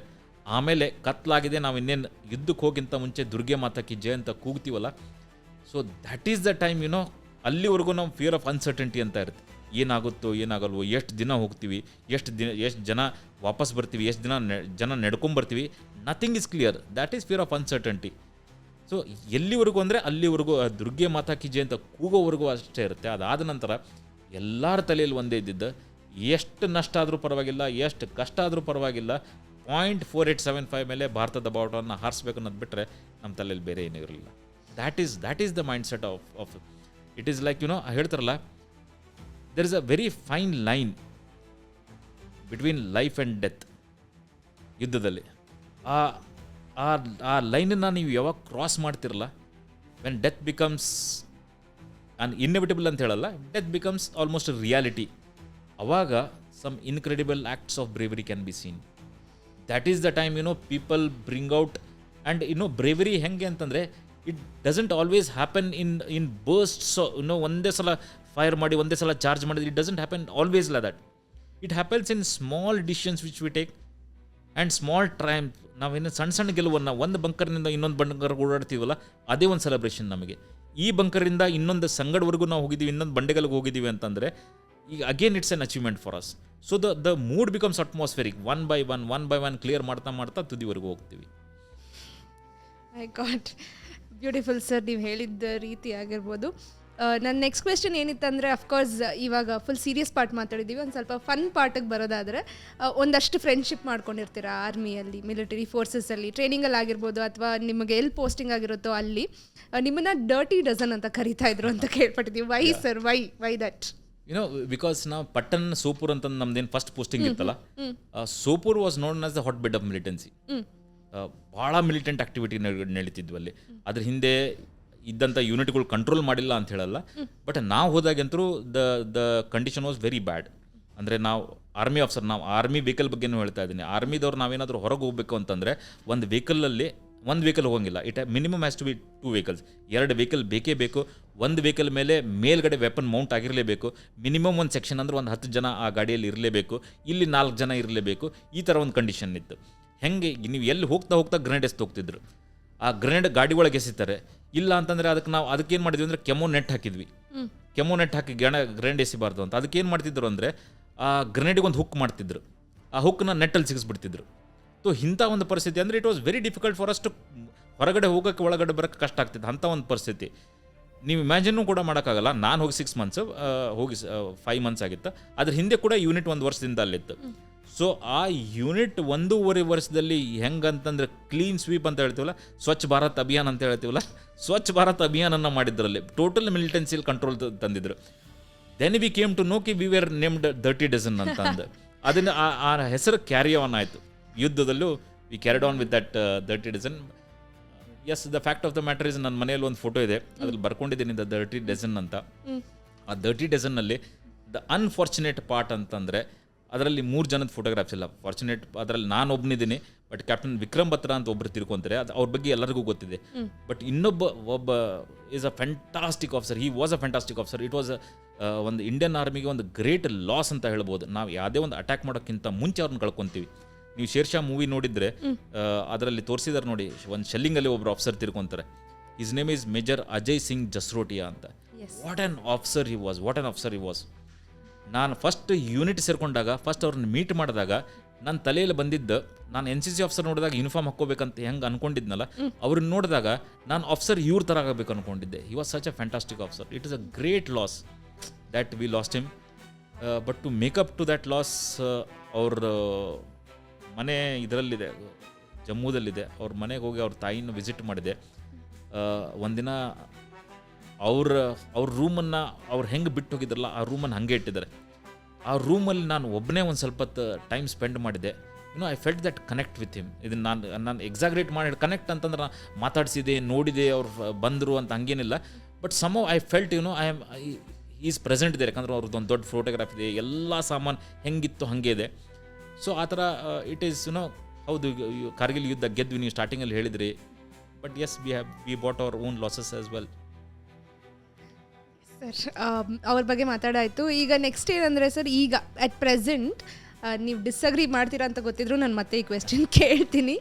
ರೀಸೆಂಟಾಗಿ ಒಂದಷ್ಟು ಪೆಹಲ್ಗಾಮ್ ಅಟ್ಯಾಕ್ ಆದಮೇಲೆ ನಾವು ಮತ್ತೆ ರಿಟಾಲಿಯೇಟ್ ಮಾಡಿದ್ವಿ, ಆಪರೇಷನ್ ಸಿಂಧೂರ್ ಅಂತ ಮಾಡಿದ್ವಿ. ಅದಾದಮೇಲೆ ರೀಸೆಂಟಾಗಿ ಇನ್ನೊಂದು ನ್ಯೂಸ್ ಬಂದಿದ್ದೇನೆಂದರೆ, ಯೂಟ್ಯೂಬರ್ಸ್, ನಮ್ಮ ಇಂಡಿಯನ್ ಯೂಟ್ಯೂಬರ್ಸ್ ಸ್ಪೈ ಮಾಡ್ತಾಯಿದ್ರು ಪಾಕಿಸ್ತಾನ್ಗೋಸ್ಕರ ಅಂತ. ಸೊ ನಂದು ಆರ್ಗ್ಯುಮೆಂಟ್ ಏನಂದರೆ, ಎಲ್ಲೋ ಒಂದು ಕಡೆ ಈ ಸ್ಪಿರಿಟ್ ಆಫ್ ನ್ಯಾಷನಲಿಸಮ್ ಅಥವಾ ಪೇಟ್ರಿಯಾಟಿಸಮ್ ಇದ್ದರೆ ಅದೆಲ್ಲ ಆಗೋಕ್ಕೆ ಸಾಧ್ಯನೇ ಇಲ್ಲ. ಎಲ್ಲೋ ಒಂದು ಕಡೆ ಇಸ್ ಇಟ್ ಲ್ಯಾಕಿಂಗ್ ಈಗಿನ ಯಂಗ್ಸ್ಟರ್ಸಲ್ಲಿ ಅಂತ. Where do you stand on that? ನೀವು ಆಗಲೇ ಹೇಳ್ಬಿಟ್ರಿ ಡಿಸಗ್ರಿ ಮಾಡ್ತೀರಿ ಅಂತ. ಈಗ ನೋಡಿ, ನೀವು ಪಾರ್ಷಿಯಲಿ ನೀವು ಹೇಳಿದ ಕರೆಕ್ಟೂ ಇದೆ. ಯಾಕಂದರೆ ಒಬ್ಬ ಚೀಫ್ ಆಫ್ ಜನರಲ್ ನರ್ವನೆ ಅಂತಂದು ಚೀಫ್ ಆಫ್ ಆರ್ಮಿ ಸ್ಟಾಫ್ ಅವರೊಂದು ಸ್ಟೇಟ್ಮೆಂಟ್, ಓಪನ್ ಸ್ಟೇಟ್ಮೆಂಟ್ ಕೊಟ್ಟಿದ್ರು. We should be ready for 2.5 front war ಅಂತ. 2.5 ಅಂತಂದರೆ ನಮಗೆ 2 ಶತ್ರುಗಳು ಯಾರು ಅಂತ ಗೊತ್ತು. ಒಂದು ವೆಸ್ಟರ್ನ್ ಬಾರ್ಡರಲ್ಲಿದೆ, ಒಂದು ಈಸ್ಟರ್ನ್ ಬಾರ್ಡರ್, ನಾರ್ತ್ ಈಸ್ಟ್ ಬಾರ್ಡರಲ್ಲಿದೆ ಅಂತ ನಮ್ಗೆ ಗೊತ್ತಿದ್ದ ವಿಷಯ ಅದು. ಇನ್ನು 0.5 ಫ್ರಂಟ್ ಯಾವುದು ಅನ್ನೋದು it's a moot question. Everybody knows, but nobody wants to discuss that. ಆ 0.5% ಏನಿದೆಯಲ್ಲ, ದ್ಯಾಟ್ ಈಸ್ ಒಳಗಡೆ ಇದ್ದಂಥ ಏನು ಕ್ರಿಮಿಕೇಟುಗಳು ಇದ್ದಾವೆ ಅವ್ರು ಯಾವಾಗಲೂ. ಇವಾಗ ಪೆಹಲ್ಗಾಮ್ ಅಟ್ಯಾಕ್ ಆದಾಗ ಎಷ್ಟೋ ಜನ, I will not take names, film stars ಇರ್ಬೋದು, ಯಾವುದೇ ಒಂದು ಫ್ರೆಟರ್ನಿಟಿದವ್ರು ಇರ್ಬೋದು, ಯಾವುದೇ ಒಂದು ಯೂಟ್ಯೂಬರ್ಸ್ ಇರ್ಬೋದು, ಅಟ್ಯಾಕ್ ಆದಾಗ ಅದಕ್ಕೆ ಇಂಡಿಯನ್ ಫಾರ್ ಯಾರೂ ಏನೂ ಮಾತಾಡಲಿಲ್ಲ. ಆದರೆ ಅದೇ ಸೀಸ್ ಫೈರ್ ಆದ ತಕ್ಷಣ ಪೀಪಲ್, ನಾವು ಅಟ್ಯಾಕ್ ಮಾಡಿದ ತಕ್ಷಣ people had pains in all the places where they can have the pains ಅಲ್ಲ, ಎಲ್ಲ ಕಡೆ ನೋವು ಆಯ್ತು ಅವರಿಗೆ. ಈ 0.5% ಏನ they are more dangerous. But at the same time these are far and few. ಭಾಳ ಕಡಿಮೆ ಇದ್ದಾರೆ ಈ ಥರ. ಈ ಜನ ಇದ್ದಾರೆ, ಇಲ್ಲ ಅಂತಿಲ್ಲ. But these are a scarce minority ಅಂತ ಹೇಳ್ಬೋದು. ಬಟ್ ದ ಲಾರ್ಜ್ ಮೆಜಾರಿಟಿ ಏನಿದೆಯಲ್ಲ, ನಾನು ಯಂಗ್ಸ್ಟರ್ಸ್, ಪರ್ಟಿಕ್ಯುಲರ್ಲಿ ಯಂಗ್ಸ್ಟರ್ಸ್ ಬಗ್ಗೆ ಮಾತಾಡೋದಾದರೆ, I have a really different opinion. But ನನ್ನ ಟೈಮಲ್ಲಿ ನಾವೇನು ಇಂಜಿನಿಯರಿಂಗ್ ಮಾಡ್ಬೇಕಾದ್ರೆ, ನಾವೇನು ಸ್ಟೂಡೆಂಟ್ಸ್, ನಾವೇನು ಯೂತ್ ಅಂತ ಕರೆಸ್ಕೊತಿದ್ವಲ್ಲ, ಅವಾಗ ದೊಡ್ಡವ್ರು ಎಲ್ಲರೂ ಬೇರೆ ಒಂದು ನಜರಿಯಾದಿಂದ ನೋಡ್ತಿದ್ರು. ಇವ್ರು ಕಾಲೇಜ್ ಸ್ಟೂಡೆಂಟ್ಸ್ ಅಂದರೆ ಗಲಾಟೆ ಮಾಡ್ತಾರೆ, ಬೈಕ್ ಓಡಿಸ್ತಾರೆ, ಸಿಗರೇಟ್ಸ್ ಎತ್ತಾರೆ, ಇದೇ ಇರ್ತಿತ್ತು ತಲೆಯಲ್ಲಿ. ಇವಾಗ that the whole thing has changed. ನಾವು ನಾನು ಭಾಳಷ್ಟು ಕಾಲೇಜಸ್ಗೆ ಹೋಗ್ತಿರ್ತೀನಿ, ಇಂಟ್ರ್ಯಾಕ್ಟ್ ಮಾಡ್ತಿರ್ತೀನಿ, ಭಾಳ ಜನ ನನ್ನನ್ನು ಅಪ್ರೋಚ್ ಮಾಡ್ತಾರೆ ಆರ್ಮಿ ಹೆಂಗೆ ಜಾಯ್ನ್ ಆಗ್ಬೇಕಂತಂದು. ನಾನು ಏನು ವಾಟ್ ಐ ಹ್ಯಾವ್ ಅಬ್ಸರ್ವ್, ನಾನು ಏನು ನೋಡಿದ್ದೀನಿ ಅಂತಂದರೆ ಈಗಿನ ಯಂಗ್ಸ್ಟರ್ಸಲ್ಲಿ ಅದು ದೇಶಾಭಿಮಾನ ಅನ್ನೋದು ಭಾಳಷ್ಟು ಇದೆ. The spirit of nation, the service to the society ಅನ್ನೋದು ಅವರಲ್ಲಿ they have that in them. ಮಾಡಬೇಕು ಅಂತಿದೆ, ಬಟ್ ಪ್ರಾಬಲಿ ಹೆಂಗೆ ಮಾಡಬೇಕು ಅನ್ನೋದು ಗೊತ್ತಿಲ್ಲ ಅವರಿಗೆ. ಅದು ಚಾನಲೈಸ್ ಮಾಡೋಕ್ಕಾಗ್ತಾ ಇಲ್ಲ ಅವರಿಗೆ. ನೀವೇನಾದರೂ ದಾರಿ ತೋರಿಸ್ಕೊಡಿ ಅವರಿಗೆ, ನೀವು ಹಿಂಗೆ ಮಾಡ್ಬೋದು ಅಂತಂದರೆ they will do wonders. I am telling you, they will do real wonders. The hope for the nation is these youngsters. With that you know that spirit of nationhood ಏನಿದೆಯಲ್ಲ, ಕೂಟ್ಗೆ ಬರ ಹೂವ ಅಂತಂದು ಹೇಳ್ತಾರೆ ನೋಡ್ರಿ, ಹಂಗೆ ತುಂಬಿಕೊಂಡಿದೆ ಅವರಲ್ಲಿ. ಅದನ್ನು ಅವರು ಪ್ರಾಬಲಿ ಡೆಮಾನ್ಸ್ಟ್ರೇಟ್ ಮಾಡೋಕ್ಕಾಗ್ತಿಲ್ಲ, ಚಾನಲೈಸ್ ಮಾಡೋಕ್ಕಾಗ್ತಿಲ್ಲ, ತೋರ್ಸೋಕ್ಕಾಗ್ತಾ ಇಲ್ಲ. ಯಾರಾದರೂ wise people should put them, wise ಹಿರಿಯರು ಅವ್ರನ್ನ ಒಂದು ದಾರಿ, ಒಂದು ಮಾರ್ಗ ತೋರಿಸಿದ್ರೆ ಬಹುಶಃ they can take the nation to greater heights. Wow sir, ಇದನ್ನು ನಿಮ್ಮ ಹತ್ರದಿಂದ ಕೇಳ್ತಾ ಇರೋದಕ್ಕೆ ಆ್ಯಕ್ಚುಲಿ ಖುಷಿ ಆಗ್ತಾ ಇದೆ ನನಗೆ. ಆ್ಯಂಡ್ ನೆಕ್ಸ್ಟ್ ಕ್ವೆಶನ್ ಏನಿತ್ತಂದರೆ ಅದೇ ಸರ್, ಈಗ ಮಿಲಿಟರಿಯಲ್ಲಿ ರೆಕ್ರೂಟ್ ಮಾಡಬೇಕಾದ್ರೆ 1% ಇರುತ್ತೆ, ಲೈಕ್ ಏನು ಇಂಟೇಕ್ ಬರ್ತಾರೆ ಅದರಲ್ಲಿ 1% ತೊಗೋತಾರೆ ಅಂತ. ಲೈಕ್ ತುಂಬ ಜನಕ್ಕೆ ಆ್ಯಸ್ ಯು ಟೋಲ್ಡ್ ಆಸ್ಪಿರೆನ್ಸ್ ಇರ್ತಾರೆ, ನಾನು ಸೇರ್ಕೋಬೇಕು ಅಂತ. ಬಟ್ ಅವರು ಆ 1% ಇರಬೇಕು ಅಂತ ಹೇಳಿದ್ರೆ ಯಾವ ಥರ ಪ್ರಿಪ್ರೇಷನ್ಸನ್ನು ಅವ್ರು ಈಗಲಿಂದ ಮಾಡಬೇಕು? Somebody watching might want to be recruited. So ಅಂಥವ್ರಿಗೆ ಯಾವ ಅಡ್ವೈಸ್ ಕೊಡೋಕ್ಕೆ ಇಷ್ಟಪಡ್ತೀರಾ ಅಥವಾ ಏನು ಸಜೆಸ್ಟ್ ಮಾಡೋಕ್ಕೆ ಇಷ್ಟಪಡ್ತೀರಾ? ನೋಡಿ, ನಂದೇ ಎಕ್ಸಾಂಪಲ್ ತೊಗೊಳೋದಾದರೆ, ನಾನು SSB ಇಂಟರ್ವ್ಯೂ ಅಟೆಂಡ್ ಆದಾಗ ನನಗೆ ಕ್ಲೂಲೆಸ್, ನನಗೆ ಏನೂ ಗೊತ್ತಿರಲಿಲ್ಲ. ಆದರೂ ಕೂಡ ನಾನು ಸೆಲೆಕ್ಟ್ ಆದೆ. ನಾನು ಅದನ್ನು ಅನಲೈಸ್ ಮಾಡಿದಾಗ ನನಗೆ ಅದರ ನಿಷ್ಕರ್ಷ ಏನು ಬಂತು ಅಂತಂದರೆ, ನಾನು ಯಾಕೆ ಸೆಲೆಕ್ಟ್ ಆಗಿದೆ ಅಂತ ಅನಲೈಸ್ ಮಾಡಿದೆ ಅಂತಂದರೆ, ನಾನು ಖಂಡಿತವಾಗ್ಲೂ ಯಾರಿಗೂ ನೀವು ಕೋಚಿಂಗ್ ಎಸ್ಟಾಬ್ಲಿಷ್ಮೆಂಟಿಗೆ ಹೋಗ್ಬೇಡ್ರಿ, ಕೋಚಿಂಗ್ ತೊಗೋಬೇಡ್ರಿ ಅಂತ ಹೇಳ್ತಾ ಇಲ್ಲ. ಬಟ್ ನನಗೆ ಆಗಿದ್ದ ಅನುಭವ ಏನು ಅಂತಂದರೆ, ಅಲ್ಲಿ ಒಂದಿಷ್ಟು ಜನ ಬಂದಿದ್ದವರು ಟ್ರೈನಿಂಗ್ ಕೋಚಿಂಗ್ ಕ್ಲಾಸಸ್ನ ಅಟೆಂಡ್ ಮಾಡಿ ಬಂದಿದ್ದರು. ಅಲ್ಲಿ ಅವರಿಗೆ ಪ್ರಾಬಬ್ಲಿ ಹೇಳ್ಕೊಟ್ಬಿಟ್ಟಿದ್ರು, ಈ ಒಂದು ವರ್ಡ್ ಬಂದರೆ ಇದನ್ನು ಆನ್ಸರ್ ಬರೀರಿ, ಈ ಒಂದು ಪಿಕ್ಚರ್ ಬಂದರೆ ಇದಕ್ಕೆ ಈ ಥರ ಕತೆ ಬರೀರಿ, ಈ ಒಂದು ಇಂಟರ್ವ್ಯೂ ಅಲ್ಲಿ ನಿಮಗೆ ಈ ಥರ ಕ್ವಶನ್ ಬಂದರೆ ನೀವು ಇದನ್ನು ಹೇಳಬೇಕು ಅಂತ. ಸೊ ನನ್ನ ಕೇಸಲ್ಲಿ ಏನಾಯಿತು ಅಂದರೆ, ನನಗೆ ಏನೂ ಗೊತ್ತಿರೋದ್ರಿಂದ I didn't fake myself. I was what I was. ನಾನು ಏನಿದ್ದೆ ಅದನ್ನು ತೋರಿಸ್ಕೊಂಡೆ. ನಾನು ಏನಿದ್ದೆ, ನನಗದು ಆ ಲೆಟರ್ ನೋಡಿ ಏನು ಅನ್ನಿಸ್ತೋ ಅದನ್ನು ಬರೆದೆ. ಒಂದು ಪಿಕ್ಚರ್ ನೋಡಿ ಏನು ಅನ್ನಿಸ್ತೋ ಅದನ್ನು ಬರೆದೆ. ಅವ್ರು ಕೇಳಿದ್ದಕ್ಕೆ ನನಗೇನಿಸ್ತೋ ಅದ್ರ ಉತ್ತರ ಕೊಟ್ಟೆ. ಸೊ ನಾನೇನು ಹೇಳ್ತೀನಿ ಅಂತಂದರೆ, ಇದೆಲ್ಲ ಟ್ರೈನಿಂಗನ್ನು ಯು ಅಂಡರ್ಗೋ ದ ಟ್ರೈನಿಂಗ್ ಹೋಗಬೇಡಿ ಅಂತ ಹೇಳ್ತಾ ಇಲ್ಲ. ಎಲ್ಲದನ್ನು ತಿಳ್ಕೊಳ್ಳಿ. ಒಂದನೇ ದಿನ ಏನಾಗುತ್ತೆ, ಎರಡನೇ ದಿನ, ಮೂರನೇ ದಿನ ಹೆಂಗೆ ಅಟೆಂಪ್ಟ್ ಮಾಡಬೇಕು, everything is fine. But you don't try to fake yourself. ನೀವು ಏನಿದಿರೋ ಅದನ್ನು, ದ ವೆರಿ ಫ್ಯಾಕ್ಟ್ ದಟ್ ಒಬ್ಬ ಸೈಕಾಲಜಿಸ್ಟ್ ಕುಂತಿರ್ತಾರಲ್ಲಿ, ಸೈಕಾಲಜಿಸ್ಟ್ ಕೆಲಸ ಏನು, ನೀವು ಕರೆಕ್ಟ್ ಹೇಳ್ತಿದ್ರೋ, ಸುಳ್ಳು ಹೇಳ್ತಿರೋ, ಫೇಕ್ ಹೇಳ್ತಿರೋ, ರಟಾ ಹೂವ ಆನ್ಸರ್ ಅಂತಾರಲ್ಲ, ಹೇಳ್ಕೊಟ್ಟಿದ್ದನ್ನು ಹೇಳ್ತಿದ್ರೋ, ನಿಮ್ಮ ಮನಸಾರೆ ಬರ್ತಾ ಇದೆ. ನಾನು after all at the end of the day ನೀವು ಸೆಲೆಕ್ಟ್ ಆದರೆ, what are they basically looking at? They are looking at leadership qualities, and you cannot fake leadership qualities. ನಿಮ್ಮ leadership qualities ಇದ್ದರೆ you will be really put to test. In my case 120 ಜನ ಯುದ್ಧ ಕರ್ಕೊಂಡು ಹೋದೆ ನಾನು at 6 months of service, not even 6 months of complete 6 months service ಇರಲಿಲ್ಲ. ಅವಾಗ 120 ಜನ ಕರ್ಕೊಂಡಿದ್ದೆ. So the leadership qualities, it has to be inbuilt. It cannot you cannot learn subsequently. I am firm believer of that. People may disagree, ಅದನ್ನು ಕಲಿಬೋದು ಅಂತ ಹೇಳೋರಿದ್ದಾರೆ. But you have to be born with leadership qualities. Leadership qualities having born ಅಂತ ಹೇಳಿದ್ರೆ, there are many other aspects of military. ಅದರ ಏನು ಇದನ್ನು ಮಾಡ್ತಾರೆ, ಸೆಲೆಕ್ಷನ್ ಮಾಡ್ತಾರಲ್ಲ, ಫಿಸಿಕಲ್ ಫಿಟ್ನೆಸ್ ಇರ್ಬೋದು, ಆಫೀಸರ್ ಲೈಕ್ ಕ್ವಾಲಿಟೀಸ್ ಇರ್ಬೋದು, how you interact, how you talk to people, group ಡಿಸ್ಕಷನಲ್ಲಿ ಹೆಂಗೆ ಮಾಡ್ತೀರಾ, ಗ್ರೂಪ್ ಟಾಸ್ಕ್ ಹೆಂಗೆ ಮಾಡ್ತೀರಾ ನೀವು. ಅದು ಬೇಸಿಕಲಿ ಏನಂತಂದರೆ, ವಿತ್ ದ ಅವೈಲೇಬಲ್ ರಿಸೋರ್ಸಸ್. ಯಾಕಂದರೆ ನಿಮಗೆ ರಿಸೋರ್ಸಸ್ ಎಲ್ಲ ಬೇಕಾಗಿದ್ದು. ಯುದ್ಧದ ಪರಿಸ್ಥಿತಿಯಲ್ಲಿ ನೀವು ಎಲ್ಲೋ ಬೆಟ್ಟದ ಮೇಲೆ ಹೋಗಿರ್ತೀರ, ಒಂದು ಜಂಗಲಲ್ಲೂ ಅಟ್ಯಾಕಿಗೆ ಹೋಗಿರ್ತೀರ, ರಿಸೋರ್ಸಸ್ ಕಡಿಮೆ ಇರುತ್ತೆ. ಆ ರಿಸೋರ್ಸಸ್ಸನ್ನು ಎಷ್ಟು ಕಡಿಮೆ ರಿಸೋರ್ಸಲ್ಲಿ ನೀವು ಎಷ್ಟು ಒಳ್ಳೆ ರಿಸಲ್ಟ್ಸನ್ನ ಪ್ರೊಡ್ಯೂಸ್ ಮಾಡ್ತೀರಾ, that is what is being checked. So you keep yourself physically fit, abreast ಇರಬೇಕು, knowledge, general knowledge, what is happening around the world, ಅದೆಲ್ಲ ನಿಮಗೆ ತಿಳ್ಕೊಂಡಿರ್ಬೇಕು. ಫಿಸಿಕಲ್ ಫಿಟ್ನೆಸ್ ಇರಬೇಕು, ಲೀಡರ್ಶಿಪ್ ಕ್ವಾಲಿಟೀಸ್ ಇರಬೇಕು. ಸೊ ಇದೆಲ್ಲ ಇತ್ತು ಅಂತಂದರೆ, and the final advice is don't fake yourself. ನೀವು ಏನಿದ್ದೀರಾ, ನಿಮಗೆ ಏನು ಅನಿಸುತ್ತೋ ಅದನ್ನು ಹೇಳಿ. ಏನು ಮುಚ್ಚುಮರೆ ಮಾಡಿ, ಅದನ್ನು ಏನಾದರೂ ಶುಗರ್ ಕೋಟ್ ಮಾಡಿ ಅವರಿಗೆ ಇಷ್ಟ ಆಗೋಂಥದ್ದು ಆನ್ಸರ್ ಹೇಳಬೇಕು. ಅದರಿಂದ you will not get success. Okay sir, ಇದು ಸ್ವಲ್ಪ ಕಾಂಟ್ರವರ್ಷಿಯಲ್ ಕ್ವೆಶ್ಚನ್, ನೀವು ಬೇಕಾದರೆ ಅವಾಯ್ಡ್ ಮಾಡ್ಬೋದು. ರೀಸೆಂಟಾಗಿ ಸೋಷಿಯಲ್ ಮೀಡಿಯಾದಲ್ಲಿ ಒಂದು ವಿಡಿಯೋ ವೈರಲ್ ಆಯಿತು. ಒಂದು ಕಾಫಿನನ್ನು ಲಿಫ್ಟ್ ಮಾಡ್ತಾ ಇದ್ದಾರೆ 4 ಜನ ಹುಡುಗಿಯರು, ಬಟ್ ಅವ್ರಿಗೆ ಅಲ್ಲಿ ಲಿಫ್ಟ್ ಮಾಡೋಕ್ಕಾಗ್ತಿಲ್ಲ ಅಂತ ಹೇಳಿ. ಸೊ ಡಿಬೇಟ್ ಏನು ಬಂತು ಅಂತ ಹೇಳಿದ್ರೆ, ಆದಷ್ಟು ಕಮ್ಮಿ ಜನ ಹುಡುಗಿಯರನ್ನ ರೆಕ್ರೂಟ್ ಮಾಡಬೇಕು, ಬಿಕಾಸ್ ದೇ ಆರ್ ಇನ್ಕೇಪಬಲ್ ಅಂತ ಬಂತು. So on that where do you stand sir? Firstly, why did you say it's controversial? I mean it might B.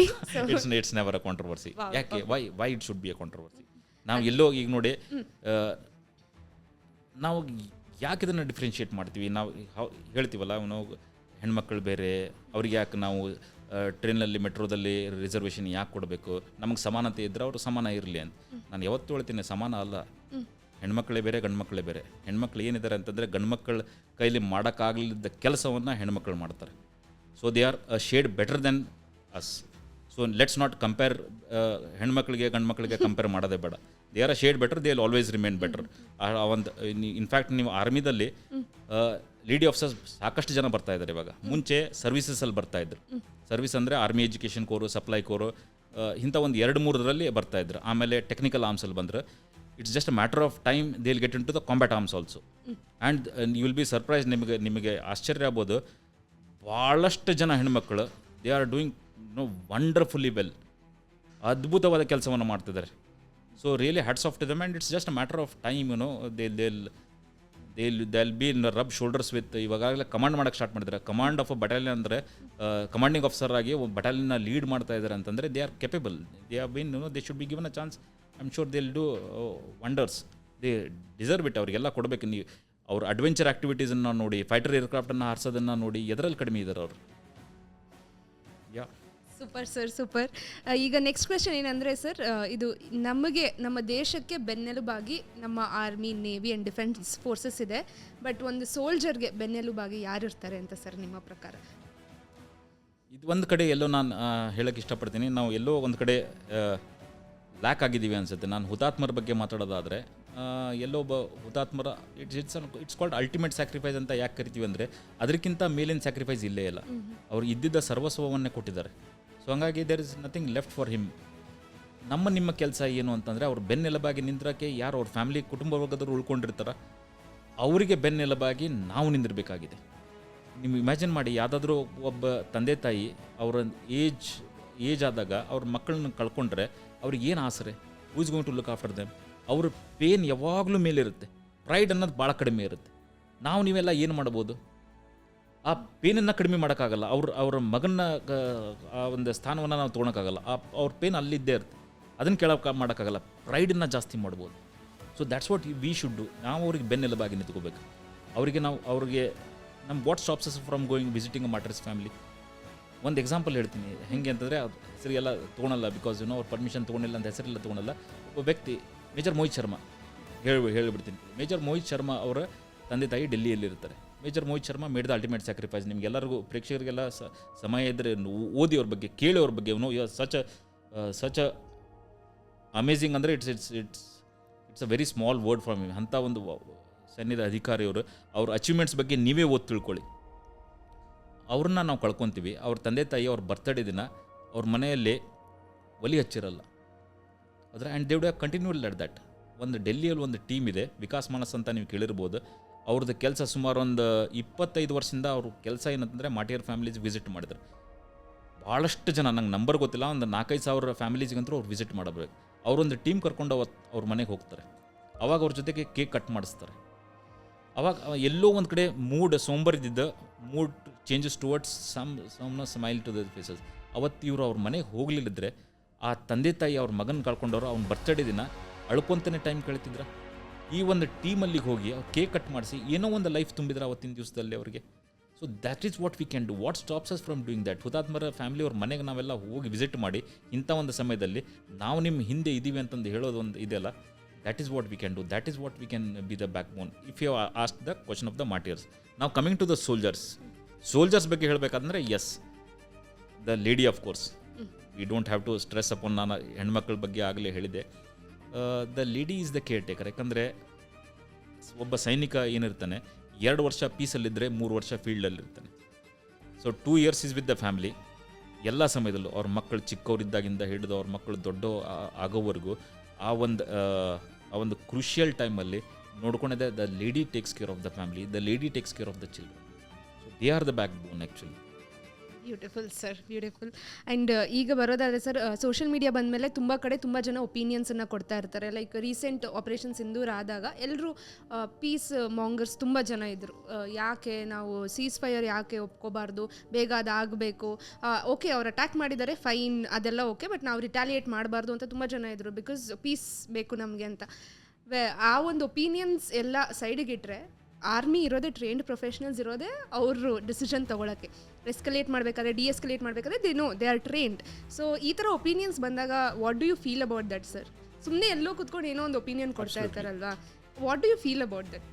ಏನು ಹೇಳ್ಬೇಕು ಅನ್ಸುತ್ತೆ ನಿಮ್ಗೆ ಅವ್ರಿಗೆ? ಇಟ್ ಹರ್ಟ್ಸ್, ಇಟ್ ಪಿಂಚಸ್ ಅದಕ್ಕೆಂದರೆ ಅವ್ರಿಗೆ ನಾನು ಅವ್ರಿಗೆ ಏನು ಹೇಳ್ತೀನಿ ಅಂತಂದರೆ, ಅದರ ಕಷ್ಟ ನಷ್ಟ ಅವ್ರಿಗೆ ಆಗಿಲ್ಲ, ಅದಕ್ಕೆ ಅವ್ರು ಪೀಸ್ ಬಗ್ಗೆ ಕೇಳ್ತಾರೆ. ಅವ್ರು ಕಳ್ಕೊಂಡವ್ರನ್ನ ಹೋಗಿ ಕೇಳಿ ನೋಡಿ, ಅವಾಗ ಗೊತ್ತಾಗುತ್ತೆ. ಕಳ್ಕೊಂಡವರು ಒಂದಿಷ್ಟು ಜನ ಹೇಳಿದವ್ರು ಇದ್ದಾರೆ ಪೀಸ್ ನಾವು ಬೇಕು ಅಂತಂದು. But the real pinch pain ಯಾವಾಗತ್ತೆ ಅಂತಂದರೆ ನೋಡಿ, ನಿಹತ್ತ ಅವ್ರು ಏನೋ ಅವ್ರ ಹತ್ರ ಆರ್ಮ್ಸ್ ಇರಲಿಲ್ಲ, ದೇವರ್ ನೆವರ್ ಥ್ರೆಟ್. ಅಲ್ಲಿ ಪೆಹಲ್ಗಾಮಿಗೆ ಹೋದವರು 26 ಫ್ಯಾಮಿಲಿ ಮೆಂಬರ್ಸ್ನ ನಾವೇನು ಕಳ್ಕೊಂಡ್ವಿ, ಯಾರೂ ಕೂಡ ಏನೂ ಅಗ್ರೆಸಿವ್ ಆಗಿರಲಿಲ್ಲ, ಯಾರೂ ಕೂಡ ಅಟ್ಯಾಕ್ ಮಾಡೋಕ್ಕೆ ಹೋಗಿರಲಿಲ್ಲ. They just wanted to enjoy the day. ಅಂಥವ್ರನ್ನ ಇವರು ಒಳಗಡೆ ಬಂದು 26 ಜನನ್ನ ಅವ್ರ ಧರ್ಮ ಕೇಳಿ ಅವ್ರನ್ನ ಕೊಲ್ತಾರೆ ಅಂದರೆ ಏನು ಥ್ರೆಟ್ ಇದ್ರು ಅವ್ರು 26 ಜನ ಇವರಿಗೆ? It was just a messaging ಅಲ್ಲ, ಮೆಸೇಜ್ ಕನ್ವೆ ಮಾಡೋಕ್ಕೆ 26 ಲೈಫ್ಸನ್ನು ನೀವು ಜೀವನವನ್ನು ನೀವು ಮುಗಿಸಿದ್ರಲ್ಲ. ಸೊ ಅಂಥ ಸಮಯದಲ್ಲಿ ನಾನು ಆಗಲೇ ಹೇಳಿದೆ, ನಾವು ಯಾವುದೂ ವಾರ್ನ ಕಾಲು ಕೆತ್ಕೊಂಡು ಹೋಗಿಲ್ಲ, ಯಾವುದೂ ವಾರ್ನ ಸ್ಟಾರ್ಟ್ ಮಾಡಿಲ್ಲ ಅಂತ. ಬಟ್ ಇಂಥ ಆದಾಗ they have to be given a befitting reply. ಅಲ್ಲಿದ್ರೆ ನೀವು ಎಲ್ಲಿಗೆ ನಿಂತ್ಕೊತಾರೆ ಅಂತಾರೆ? ಅವ್ರು ನಿಂತ್ಕೊಳಲ್ಲ. ಪೆಹಲ್ಗಾಮಿಂದ ನಿಂತ್ಕೊತಿದ್ರೆ ಅದ್ರ ಹಿಂದೆ ಆದಂಥ ಉರಿ ಅಟ್ಯಾಕ್ ಅಲ್ಲಿಗೆ ನಿಂತ್ಕೋಬೋದಾಗಿತ್ತಲ್ಲ, ಅದ್ರ ಹಿಂದೆ ಪುಲ್ವಾಮಾ ಆಯ್ತಲ್ಲ, ಅಲ್ಲಿ ನಿಂತ್ಕೋಬೋದಾಗಿತ್ತಲ್ಲ, ಮುಂಬೈ ಅಟ್ಯಾಕ್ ಆದಾಗ ನಿಂತ್ಕೋಬೋದಾಗಿತ್ತಲ್ಲ.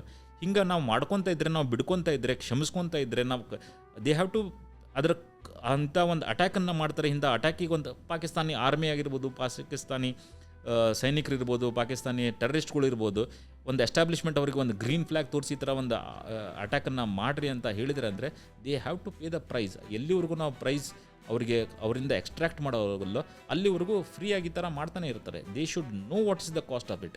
ಈ ಥರ ಮಾಡ್ತೀವಿ ಅಂದರೆ ನಮ್ಗೆ ಈ ಥರ ನಷ್ಟ ಆಗುತ್ತೆ ಅನ್ನೋದನ್ನು ನಾವು ಎಲ್ಲಿವರೆಗೂ ತೋರಿಸಲ್ವೋ ಅಲ್ಲಿವರೆಗೂ ಈ ಥರ ಮಾಡ್ತಾನೆ ಇರ್ತಾರೆ. ಆ್ಯಂಡ್ ಆಪ್ ಸಿಂಧೂರಲ್ಲಿ it was a well directed and it was a fantastic effort by the defense forces.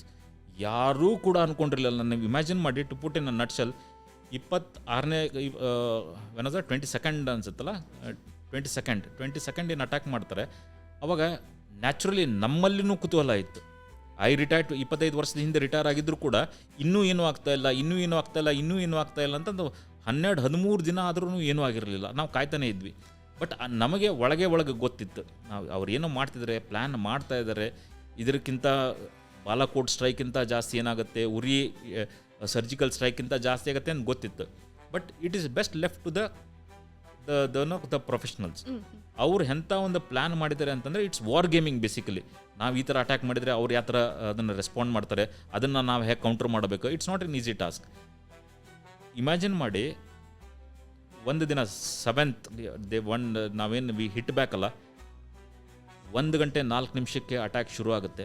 24 ನಿಮಿಷದಲ್ಲಿ 9 ಟ್ರೈನಿಂಗ್ ಕ್ಯಾಂಪ್ಸನ್ನು ಅಟ್ಯಾಕ್ ಮಾಡಿ ಟಾರ್ಗೆಟ್ ಮಾಡಿದ್ರೆ ನೀವು ಇಟ್ ಈಸ್ ಅದ್ರ ಬಗ್ಗೆ ಓದ್ರಿ, ಅದ್ರ ಬಗ್ಗೆ ತಿಳ್ಕೊಂಡ್ರೆ ಗೊತ್ತಾಗುತ್ತೆ ಎಂಥ ಎಫೆಕ್ಟ್ ಅದು ಅಂತ.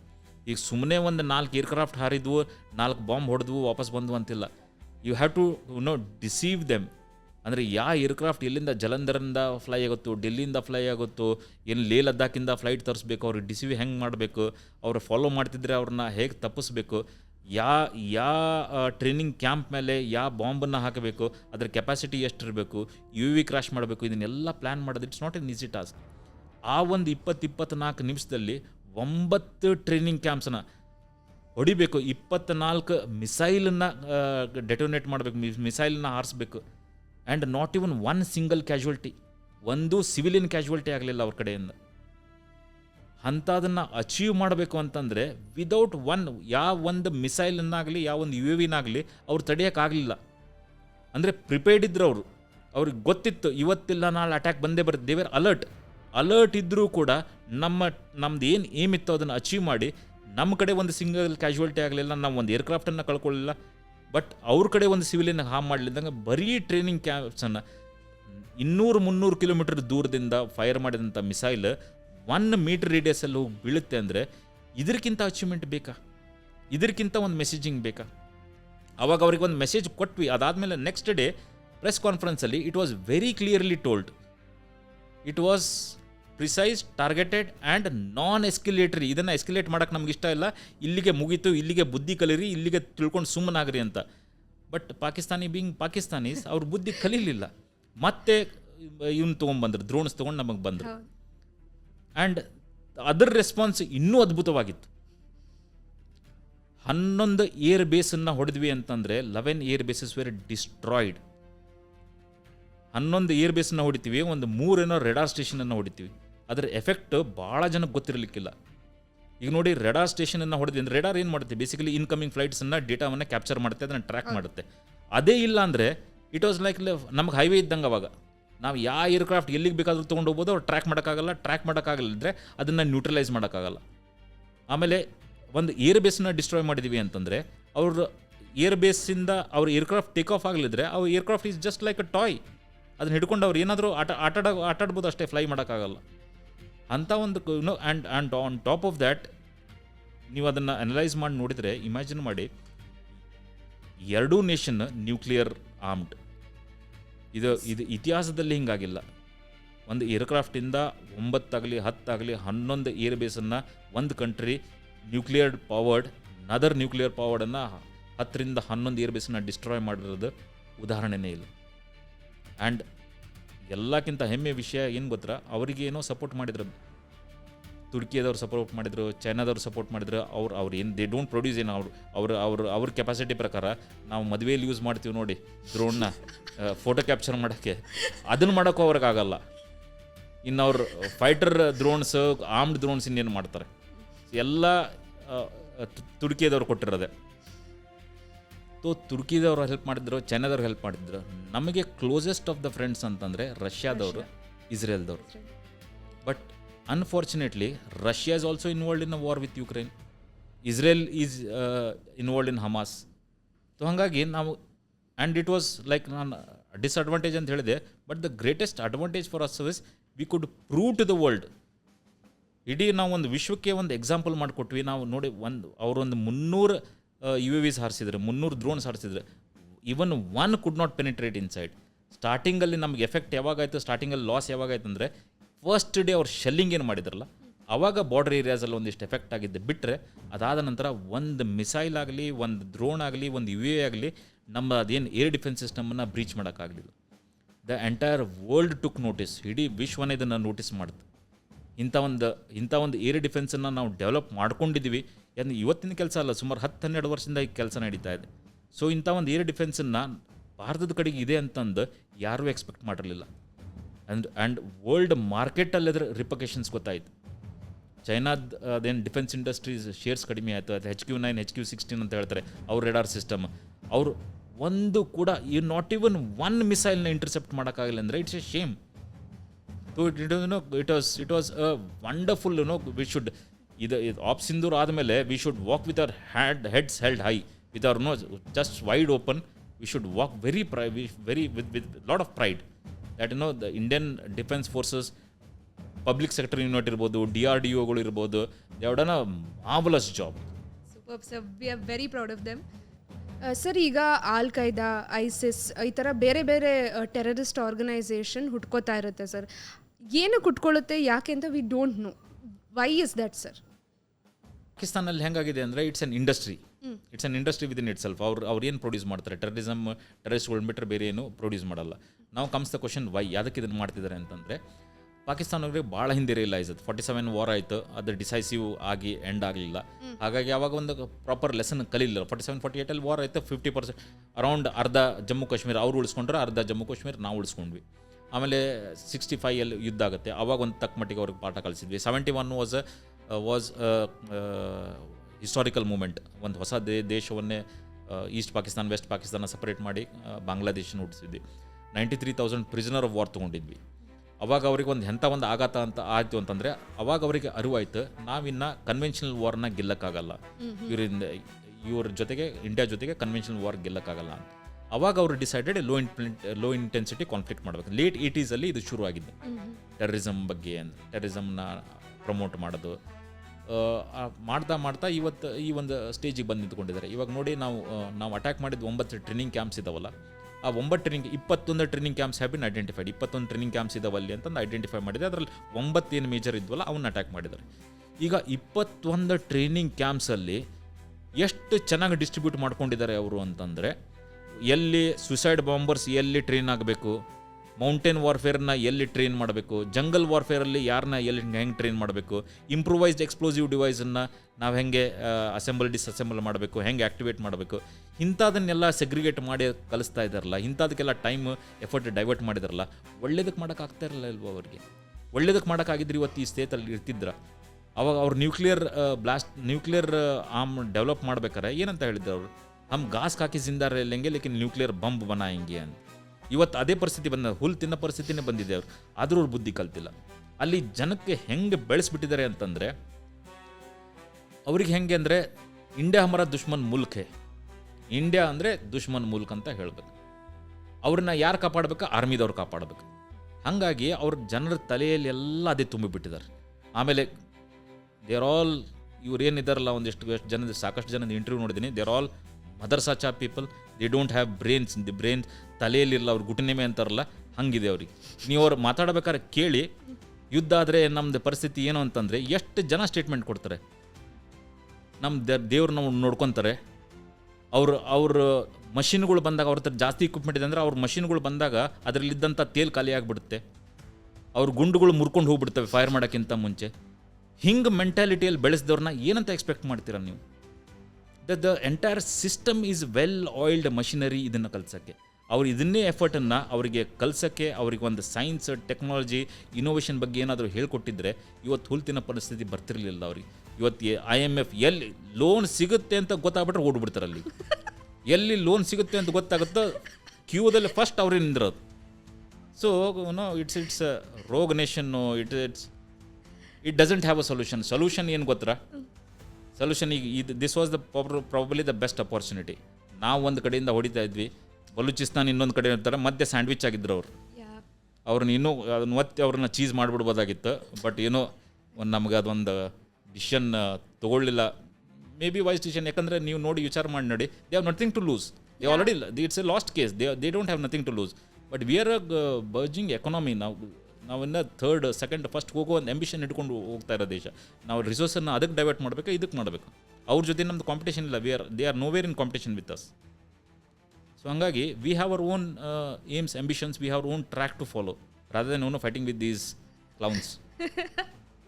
Super sir. ಈಗ ಅಕಸ್ಮಾತ್ ವಾರ್ ಏನಾದರೂ ಆದರೆ ಒಂದು ಸಿಟಿಸನ್ ರೋಲ್ ಏನಿರಬೇಕು ಸರ್? ಈಗ ಬ್ಲ್ಯಾಕ್ಔಟ್ ಎಲ್ಲ ಆಗುತ್ತೆ ಅಂತ ಹೇಳ್ತೀರಾ. ಇವಾಗ ಎಷ್ಟೊಂದು ಟೆಕ್ನಾಲಜಿ ಇದೆ, ಲೊಕೇಶನ್ ಶೇರ್ ಮಾಡೋದಾಗಿರ್ಬೋದು ಅಥವಾ ಇನ್ಫಾರ್ಮೇಷನ್ ಪಾಸ್ ಮಾಡೋದಾಗಿರ್ಬೋದು, ಇದೆಲ್ಲ ಮಾಡಬಾರ್ದು. ಅಫ್ಕೋರ್ಸ್ ನಮಗೆ ಗೊತ್ತಿರುತ್ತೆ, ಬಟ್ ಎಲ್ರಿಗೂ ಗೊತ್ತಿರಲ್ಲ. ಬಟ್ ಆ್ಯಸ್ ಅ ಸಿಟಿಸನ್ ಒಂದು ವಾರ್ ಅಂತ ನಡೀತಾ ಇದೆ ಅಂತ ಹೇಳಿದ್ರೆ, what is a role of a citizen? ಏನು ಮಾಡಬಹುದು ಸಿಟಿಸನ್? ಓಕೆ ನೋಡಿ, ಇವಾಗ ಏನಾದರೂ ವಾರ್ ಆದರೆ, ನಾವು ಕಾರ್ಗಿಲ್ ವಾರಿಗೆ ಕಂಪೇರ್ ಮಾಡಿದರೆ, Kargil war 527 soldiers we lost ಅಂತ ಹೇಳಿದೆ. ಇವಾಗೇನು ಆಪ್ ಸಿಂಧೂರ್ ಏನಾಯಿತು ಅದರಲ್ಲಿ it was a contactless war. We didn't have any official casualties ಆಗಲಿಲ್ಲ. ಅಫಿಷಿಯಲ್ ಕ್ಯಾಶುವಲ್ಟೀಸ್ ಅಂದರೆ ಸೈನಿಕರ ಕ್ಯಾಶುವಲ್ಟೀಸ್ ಆಗಲಿಲ್ಲ. ಶೆಲ್ಲಿಂಗ್ ಆದಾಗ ಸಿವಿಲಿಯನ್ಸ್ ಒಂದಿಷ್ಟು ಜನ ತೀರ್ಕೊಂಡ್ರೆ ಆ ಶೆಲ್ಲಿಂಗ್ ಎಫೆಕ್ಟ್ ಆಗಿ. ಸೊ ಕಾಂಟ್ಯಾಕ್ಟ್ಲೆಸ್ ವಾರ್ ಅಂತ ಹೇಳ್ತೀವಿ. ಸೊ ಆರ್ಮಿ ಟು ಆರ್ಮಿ ಕಾಂಟ್ಯಾಕ್ಟೇ ಇರಲಿಲ್ಲ. It was all electronic warfare, missile warfare, air defence warfare ಆಗಿದ್ದು. ಸೊ ಹಾಗಾಗಿ ಇನ್ನು ಮುಂದೆ ಕಾರ್ಗಿಲ್ ಯುದ್ಧದಲ್ಲಿ ನಾವು ಈ ಥರ ಟೆಕ್ನಾಲಜಿ ಇದ್ದಿದ್ರೆ ಇಮ್ಯಾಜಿನ್ ಮಾಡಿ, ಈ ಥರ ಟೆಕ್ನಾಲಜಿ 25 years ಬ್ಯಾಕ್ ಈ ಥರ ಟೆಕ್ನಾಲಜಿ ಡೆವಲಪ್ ಆಗಿರಲಿಲ್ಲ, ಇರಲೇ ಇಲ್ಲ. It was not even existing. So ಎಲ್ಲೋ ಬರ್ತಾ ಡೆವಲಪ್ ಆಯಿತು. ಈ ಥರ ಇದ್ದಿದ್ರೆ by chance, hypothetically you would have saved 527 lives. ಹೌದಲ್ರಿ? ಸೊ ನಾವು technology is the answer. So people have to gear up for that. ನಮಗೆ ನಮ್ಮಲ್ಲಿ ಯಾಕೆ ಇನೋವೇಷನ್ ಆಗ್ತಾಯಿಲ್ಲ ಇಲ್ಲಿವರೆಗೂ? ಮೇಕ್ ಇನ್ ಇಂಡಿಯಾ, ನಾನು ಈಗಾಗಲೇ ಹೇಳಿದ ಆಪ್ ಸಿಂಧೂರಲ್ಲಿ it was a fantastic effort. ನಾವು 80% ಇಂಪೋರ್ಟನ್ನು ಮಾಡ್ತಾಯಿದ್ವಿ. Imagine the outgoing revenue outgo, ಎಷ್ಟು ನಮ್ಮದು ದುಡ್ಡು ಹೊರಗೆ ಹೋಗ್ತಿತ್ತು ಅಂತ. ಅದನ್ನು ಕಡಿಮೆ ಮಾಡ್ತಾ ಬರ್ತಾಯಿದ್ವಿ. But that is more to be done ಅನಿಸುತ್ತೆ. The youngsters, the technical bent of mind ಇರೋರು ಎಲ್ಲರೂ they should start innovating, they should start investing in to the defence sector. Invest ಮಾಡೋಕ್ಕಂದ್ರೆ not exactly investing, but I don't know, I also don't really have an answer to it. ನೀವು ಹೋಗಿ ಬೇರೆ ಕಂಟ್ರಿಯಲ್ಲಿ work ಮಾಡೋದಕ್ಕಿಂತ ನಮ್ಮ ಕಂಟ್ರಿಯಲ್ಲೇ ಇದ್ದು ಉದ್ಧಾರ ಮಾಡ್ಬೋದಲ್ಲ, ನಮ್ಮ ಕಂಟ್ರಿ ಈ ಥರ ಮಾಡ್ಬೋದಲ್ಲ. There are so many aspects. ನಾವು ಎಷ್ಟು ಟೆಕ್ನಾಲಜಿ ಎಷ್ಟು ಡೆವಲಪ್ ಆಗ್ತಿದೆ, you can contribute in that. If that was one aspect. The second aspect was the psy warfare ಅಂತ ಹೇಳ್ತೀವಿ, ಸೈಕಾಲಜಿಕಲ್ ವಾರ್ಫೇರ್ ಅಂತಂದು. ಸೈಕಾಲಜಿಕಲ್ ವಾರ್ಫೇರ್ ಅಂತಂದರೆ ಅವ್ರು ಪಾಕಿಸ್ತಾನದವ್ರು ಎಕ್ಸಾಂಪಲ್ ತೊಗೊಳ್ಳಿ. ಪಾಕಿಸ್ತಾನದವ್ರು 71 ವಾರ್ ಗೆದ್ದಿದ್ದಾರಂತೆ ಅವ್ರು ಕ್ಲೇಮ್ ಮಾಡ್ತಾರೆ. ಅವ್ರ ದೇಶ 2 ತುಂಡಾಯಿತು, 93,000 ಜನ, 93,000 of Pakistani military people surrender ಮಾಡಿದರು. ಆದರೂ ಕೂಡ ನಾವು ಗೆದ್ವಿ ಅಂತಂದು ಹೇಳ್ಕೊಂಡು ಓಡಾಡೋಂಥವ್ರು ಇವಾಗೂ ಸೆಲೆಬ್ರೇಟ್ ಮಾಡ್ತಿದ್ದಾರೆ. ಅವ್ರ chief of army staff awesome Munir ಅವ್ರಿಗೆ ನಾನು ಯಾವಾಗಲೂ ಯಾವುದೇ ಒಬ್ಬ ಚೀಫ್ ಆಫ್ ಆರ್ಮಿ ಸ್ಟಾಫ್ ಬಗ್ಗೆ ಮಾಡಿದ್ರೆ ಜನರಲ್ ಸೋನ್ಸು ಅಂತೀನಿ, ಬಾರಿಂಗ್ this awesome Munir character, the way he spoke. ಅವರು ಹಿಂದೂ ಬಗ್ಗೆ ಮಾತಾಡಬಾರ್ದು. ಆ ಪೊಸಿಷನಲ್ಲಿ ನೀವು ಹಿಂದೂ ಮುಸ್ಲಿಂ ಬಗ್ಗೆ ಮಾತಾಡಬೇಕಾ? ನಿಮ್ಮ ಯೂನಿಫಾರ್ಮಿಗೆ, ನಿಮ್ಮ ಒಂದು ಹುದ್ದೆಗೆ, ನಿಮ್ಮ ಒಂದು ಚೀಫ್ ಆಫ್ ಆರ್ಮಿ ಸ್ಟಾಫಿಗೆ ಅದೊಂದು ಶೋಭಾ ತರುತ್ತಾ? So that person doesn't have a respect neither in his own country nor outside. So ಅವರು ಇದು ಸೋತ ಮೇಲೆ ಅದನ್ನು ಗೆದ್ವಿ ಅಂತ ತೋರಿಸ್ಕೊಳಕ್ಕೆ he declares himself as field marshal. ಅವರು is become a field marshal. So psychological ವಾರ್ಫೇರಲ್ಲಿ ಯುದ್ಧ ಆದಾಗ ಫುಲ್ ಫ್ಲೆಜ್ ಯುದ್ಧ ಆದರೆ ಲಾಸಸ್ ಆಗೇ ಆಗ್ತದೆ, ಎರಡೇ ಕಡೆ ಆಗೇ ಆಗುತ್ತೆ. So the citizens have to judge. ನಾವು ಏನು ಇನ್ಫಾರ್ಮೇಷನ್ ಪಾಸ್ ಮಾಡಬೇಕು, ಏನು ಇನ್ಫಾರ್ಮೇಷನ್ ಪ್ರೊಪಗೇಟ್ ಮಾಡಬೇಕು, ಏನು ಇನ್ಫಾರ್ಮೇಷನ್ ಮಲ್ಟಿಪ್ಲೈ ಮಾಡಬೇಕು, ಯಾವ ಇನ್ಫಾರ್ಮೇಷನನ್ನು ಮಲ್ಟಿಪ್ಲೈ ಮಾಡಬಾರ್ದು. It's you are better judge. ನಿಮಗೆ ಆ ನಾಲೆಜ್ ಇದೆ, ಬಟ್ ಪ್ರಾಬಬ್ಲಿ ಲೈಕ್ಸಿಗೋ ಫಾಸ್ಟೆಸ್ಟ್ ಫಿಂಗರ್ ಫಸ್ಟ್ಗೋ ಏನೋ ಅದನ್ನು ಪೋಸ್ಟ್ ಮಾಡೋಕ್ಕೆ ನೋಡ್ತಾರೆ. Avoid such things. ಸರ್, ಈಗ ವಾರಲ್ಲಿ ಒಂದು ಸೋಲ್ಜರನ್ನು ಅವ್ರೇನಾದರೂ ಕ್ಯಾಪ್ಚರ್ ಮಾಡಿಕೊಂಡ್ರೆ ಬೇರೆ ಕಡೆಯವರು, ಅದನ್ನು ನಾವು ಪ್ರಿಸ್ನರ್ ಆಫ್ ವಾರ್ ಅಂತ ಕರಿತೀವಿ. ಸೊ ಆ ಥರ ಕ್ಯಾಪ್ಚರ್ ಮಾಡ್ಕೊಂಡಾಗ ಒಂದಷ್ಟು ಎಥಿಕ್ಸ್ ಇದೆ ಫಾಲೋ ಮಾಡೋಕ್ಕೆ, ಬಟ್ ಎಲ್ಲ ಕಂಟ್ರೀಸು ಫಾಲೋ ಮಾಡುತ್ತಾ ವಿ ಡೋಂಟ್ ನೋ. ಆ ಎಥಿಕ್ಸ್ ಏನೇನಿರುತ್ತೆ ಸರ್? ಅದು ಹೆಂಗಾಗತ್ತೆ ಅಂತಂದರೆ, ನಾವೊಂದಿಷ್ಟು ಬೆಟ್ಟಗಳನ್ನು ಏನು ಖಾಲಿ ಮಾಡ್ಕೊಂಡು ಬಂದಿದ್ವಿ, ಹಿಮ ಬೀಳ್ತಾ ಇದೆ ಅಂತಂದು, ಹಿಮ ಕರಗೋಕ್ಕಿಂತ ಮುಂಚೆ ಅವರು ಆ ಬೆಟ್ಟಗಳನ್ನ ಬಂದು ಆಕ್ಯುಪೈ ಮಾಡ್ಕೊತಾರೆ. ನಮಗಿದು ಯಾವಾಗ ಗೊತ್ತಾಗುತ್ತಲ್ಲ, ಇಂಟೆಲಿಜೆನ್ಸ್ ರಿಪೋರ್ಟ್ ಬರುತ್ತೆ ಈ ಥರ ಕೆಲವೊಂದಿಷ್ಟು ಬೆಟ್ಟಗಳಲ್ಲೇ ಪಾಕಿಸ್ತಾನದವ್ರು ಬಂದು ಕೂತ್ಕೊಂಡಿದ್ದಾರೆ ಅಂತ. ಅವಾಗ ನಾವೇನು ಮಾಡ್ತೀವಿ ಅಂದರೆ ಒಂದು ಇಂಟೆಲಿಜೆನ್ಸನ್ನು ಗ್ಯಾದರ್ ಮಾಡಬೇಕಲ್ಲ, ಅದಕ್ಕೆ ರೆಕೊನೆಸೆನ್ಸ್ ಮಿಷನ್ ಅಂತ ಹೇಳ್ತೀವಿ, ರೆಕಿ ಅಂತ ಹೇಳ್ತೀವಿ. ರೆಕೊನೆಸೆನ್ಸ್ ಅಂದರೆ ಬರೀ ಇಂಟೆಲಿಜೆನ್ಸ್ ಗ್ಯಾದರಿಂಗ್ ಮಿಷನ್ ಅಷ್ಟೇ. So they don't have to necessarily ಅಲ್ಲಿ ಹೋಗಿ ಯುದ್ಧ ಮಾಡೋದಲ್ಲ. ಹಾಗಾಗಿ ಒಂದು ಸಣ್ಣ ಟೀಮನ್ನು ಕಳಿಸ್ತಾರೆ. The lesser the better, the smaller the target area ಅಂತ ಹೇಳ್ತೀವಲ್ಲ. ಹಾಗಾಗಿ ಒಂದು ಲೆಫ್ಟಿನೆಂಟ್ ಸೌರಭ್ ಕಾಲ್ಯ ಅವನ ಜೊತೆಗೆ 5 ಜನ ಜವಾನ್ಸ್, 4 ಜಾಟ್ ಅಂತ ಒಂದು ರೆಜಿಮೆಂಟ್ ಇದೆ. ಆ ರೆಜಿಮೆಂಟಿನ ಇವರು 6 ಜನ. ಬಜರಂಗ್ ಪೋಸ್ಟ್ ಅಂತ ಒಂದು ಪೋಸ್ಟ್ಗೆ ಇವ್ರನ್ನ ರೆಕೊನೆಸೆನ್ಸಿಗೆ ಕಳಿಸ್ತಾರೆ. ಇವರು ಹತ್ತಿ ಹೋಗಿ ಹೇಗೆ ಅಂತಂದರೆ, ಇಂಟೆಲಿಜೆನ್ಸ್ ನೀವು ರಿಪೋರ್ಟ್ ಹೇಗೆ ಗ್ಯಾದರ್ ಮಾಡ್ತೀರಾ ಅಂದರೆ, ಯಾವ ಬೆಟ್ಟವನ್ನು ನೀವು ರೆಕೊನೆಸೆನ್ಸ್ ಮಾಡಬೇಕಲ್ಲ, ಆ ಬೆಟ್ಟದ ಎಲ್ಲೋ ರಾತ್ರಿ ಟ್ರಾವೆಲ್ ಮಾಡ್ತೀರಾ, ಮಧ್ಯೆ ಎಲ್ಲೋ ಬೆಳಕಾಗೋಕ್ಕಿಂತ ಮುಂಚೆ ಒಂದು ಕಡೆ ಕುತ್ಕೊಂಡು ಏನು ಮಾಡ್ತಾರೆ ಅದನ್ನು ಅಬ್ಸರ್ವ್ ಮಾಡ್ತೀರಾ. ಅವ್ರು ಏನು ಮಾಡ್ತಾರೆ, ಎಷ್ಟು ಜನ ಇದ್ದಾರೆ, ಅವ್ರ ಹತ್ರ ಏನು ವೆಪನ್ಸ್ ಇದೆ, ಇದನ್ನೆಲ್ಲ ನೋಟ್ ಮಾಡ್ಕೊಂಡು ಕೆಳಗೆ ಬರಬೇಕು. ಬಟ್ ಕಾರ್ಗಿಲ್ ಯುದ್ಧದ ಬಿಗಿನಿಂಗಲ್ಲಿ ಏನಾಗುತ್ತೆ ಅಂದರೆ, ಇವರು ರೆಕೊನೆಸೆನ್ಸ್ ಮಿಷನ್ ಹೋದಾಗ ಆ ಪಾಕಿಸ್ತಾನಿಗೆ ಒಂದು ಐಡಿಯಾ ಇರುತ್ತೆ, ಈಗಾಗಲೇ ರೆಕೊನೆಸೆನ್ಸ್ ಮಿಷನ್ ಹೊರಡ್ತಾ ಇದೆ, ಬರ್ತಾ ಇದ್ದಾರೆ ಅಂತಂದು ಅವರು ಇವ್ರಿಗೆ ಕಾಯ್ತಾ ಇರ್ತಾರೆ. ಇವ್ರು ಹೋಗ್ತಾ ಒಂದು ಟ್ರ್ಯಾಪಲ್ಲಿ ಸಿಗಾಕೊಂತ ಹೋಗ್ತಾರೆ. ಇವರು ಮೇಲ್ಗಡೆ ಕುಂತಂಥವ್ರು ಸುಮಾರು ಒಂದು 80 ಜನ ಇರ್ತಾರೆ ಆ ಬೆಟ್ಟದಲ್ಲಿ ಬಜರಂಗ್ ಪೋಸ್ಟ್ ಮೇಲೆ. ಕೆಳಗಡೆ ಇವರು 6 ಜನ. ಸೊ ಮೇಲೆ ಕುತ್ಕೊಂಡವರು ಇವರು ಎಲ್ಲ ಅಬ್ಸರ್ವ್ ಮಾಡ್ತಾ ಇದ್ದಾರೆ ಏನು ನಡೀತಾ ಇದೆ ಅಲ್ಲಿ ಅಂತಂದು. ಇವ್ರನ್ನ ಬರ್ತಾ ಎಲ್ಲಿವರೆಗೂ ಬಿಟ್ಕೊತಾರೆ ಅಂದರೆ, ಟು ಅ ಸರ್ಟನ್ ಎಕ್ಸ್ಟೆಂಟ್ ಅವ್ರಿಗೆ ಸ್ಮಾಲ್ ಆರ್ಮ್ಸ್ ಫೈರ್ ರೇಂಜ್ ಎಲ್ಲಿವರೆಗೂ ಇರುತ್ತೋ ಅಲ್ಲಿವರೆಗೂ ಇವ್ರನ್ನ ಬಿಟ್ಕೊತಾರೆ. ಬಿಟ್ಕೊಂಡ ನಂತರ ಅವ್ರು ಏನು ಸ್ಮಾಲ್ ಆರ್ಮ್ಸ್ ರೇಂಜಲ್ಲಿ ಒಳಗಡೆ ಬಂದರು, ಅವಾಗ 3 ಕಡೆಯಿಂದನೂ ಅವ್ರ ಮೇಲೆ ಫೈರ್ ಶುರು ಆಗುತ್ತೆ. ಶುರು ಆದ ನಂತರ ಇವರು 6 ಜನ 3 ಕಡೆ ಫೈರ್ ಬಂದಾಗ ಎಲ್ಲೆಲ್ಲಂತ ಫೈರ್ ಮಾಡ್ತಾರೆ. ತೋ ಸ್ಕ್ಯಾಟರ್ ಆಗಿ ಇವ್ರು ಫೈರ್ ಮಾಡೋಕ್ಕೆ ಶುರು ಮಾಡ್ತಾರೆ. ಇವರು ರಿಟ್ಯಾಲಿಯೇಟ್ ಮಾಡ್ಬೇಕಾದ್ರೆ ಕಡಿಮೆ ಗುಂಡು ಮದ್ದುಗಳು, ಹಾಗಾಗಿ they expend all their ammunition very fast. 3 ಕಡೆ ಬಂದಾಗ ದಟ್ ಸ್ಟಾರ್ಟಿಂಗಲ್ಲಿ ಏನಾಗುತ್ತೆ, ಪ್ಯಾನಿಕ್ ಮೋಡಲ್ಲಿ ನೀವು ರೇಟ್ ಆಫ್ ಫೈರ್ ಜಾಸ್ತಿ ಮಾಡಿಬಿಡ್ತೀರ. ಹಾಗಾಗಿ ಜಲ್ದಿ ಅವ್ರದ್ದು ಆಮ್ಯುನಿಷನ್ ಮುಗಿದೋಗುತ್ತೆ. ಆಮ್ಯುನಿಷನ್ ಮುಗಿದ ತಕ್ಷಣ they had no way to go, ಎಲ್ಲಿಗಂತ ಹೋಗ್ತಾರೆ. So they were taken prisoner of war. ಪಾಕಿಸ್ತಾನದವ್ರು ಬರ್ತಾ ಕ್ಲೋಸಿನ್ ಮಾಡಿ ಅವ್ರನ್ನ ಯುದ್ಧ ಬಂದಿಗಳಾಗಿ ತೊಗೊತಾರೆ. ನೀವು Geneva convention of treatment of prisoner of war ಅಂತ ಒಂದು ಕನ್ವೆನ್ಷನ್ ಇದೆ, Geneva convention. So Indian government of India is a signatory, Pakistan ಕೂಡ ಅದಕ್ಕೆ ಸಿಗ್ನೇಟರಿ. ಸೊ ಅದರಲ್ಲಿ Geneva convention of treatment of prisoner of ವಾರ್ಲಿ ನೀವೊಬ್ಬ ಪ್ರಿಸನರ್ನ ಹೇಗೆ ಟ್ರೀಟ್ ಮಾಡಬೇಕು ಅನ್ನೋದು ಎವ್ರಿಥಿಂಗ್ ಇಸ್ ಲೇಟ್ ಡೌನ್. ನೀವೊಬ್ಬರನ್ನ ಪ್ರಿಸನರ್ ಆಫ್ ವಾರ್ನ ತೊಗೊತೀರಾ ಅಂದರೆ ಅವ್ರು ಯಾವ ಕಂಟ್ರಿಗೆ ಬಿಲಾಂಗ್ ಆಗ್ತಾರೆ, ಅವರಿಗೆ ನೀವು ಹೇಗೆ ತಿಳಿಸ್ಬೇಕು, what is the mode of communication you have to establish. ಇಷ್ಟು ಗಂಟೆಯಲ್ಲಿ ಪೊಲೀಸ್ ರಿಪೋರ್ಟ್, ನೀವು ಪೊಲೀಸ್ ಅರೆಸ್ಟ್ ಮಾಡಿದ ತಕ್ಷಣ ಕೋರ್ಟಿಗೆ ಪ್ರೊಡ್ಯೂಸ್ ಮಾಡ್ಬೇಕಂತ ಇರುತ್ತಲ್ಲ, ಸಮಥಿಂಗ್ ಸಿಮಿಲರ್ ಆ ಕಂಟ್ರಿಗೆ ನೀವು ತಿಳಿಸ್ಬೇಕು ಅಂತ ಕ್ಲಾಸ್ ಇರುತ್ತೆ ಅದರಲ್ಲಿ. ಅವ್ರನ್ನ ಹೇಗೆ ಡಿಸಾಮ್ ಮಾಡಬೇಕು, ಅವ್ರು ಏನಾದರೂ they have some hidden weapons ಏನಾದರೂ ಅವ್ರನ್ನ ಹೆಂಗೆ ಡಿಸಾಮ್ ಮಾಡಬೇಕು, ಮೆಡಿಕಲ್ ಟೆಸ್ಟ್ ಮಾಡಬೇಕು, ಅವರಿಗೆ ಏನೇನು ಪ್ಯಾರಾಮೀಟರ್ಸನ್ನು ಚೆಕ್ ಮಾಡಬೇಕು. ಯಾಕಂದರೆ ನಾಳೆ ಕ್ಲೇಮ್ ಮಾಡ್ಬೋದಲ್ಲ ಅವ್ರು ಸತ್ರು ಅಂತ. Anybody is following this Geneva convention in a proper fashion ಅಲ್ಲ, ಇವರೆಲ್ಲ ಇದನ್ನು ಮಾಡಬೇಕು. Pakistan being a signatory again but a rogue nation, ಇವರಿಂದ ನಾವು ಏನೇ ಎಕ್ಸ್ಪೆಕ್ಟ್ ಮಾಡೋಕ್ಕಾಗಲ್ಲ. ಇವ್ರನ್ನ ಯುದ್ಧ ಬಂದಿಗಳಾಗಿ ತೊಗೊತಾರೆ. ಇಟ್ಸ್ ಫಾರ್ ಕಾಮನ್ ಮೆನ್ನಿಗೆ ಅದನ್ನು ಇಮ್ಯಾಜಿನ್ ಮಾಡೋದು, ಕಂಪ್ರಿಹೆಂಡ್ ಮಾಡೋದು ಕಷ್ಟ.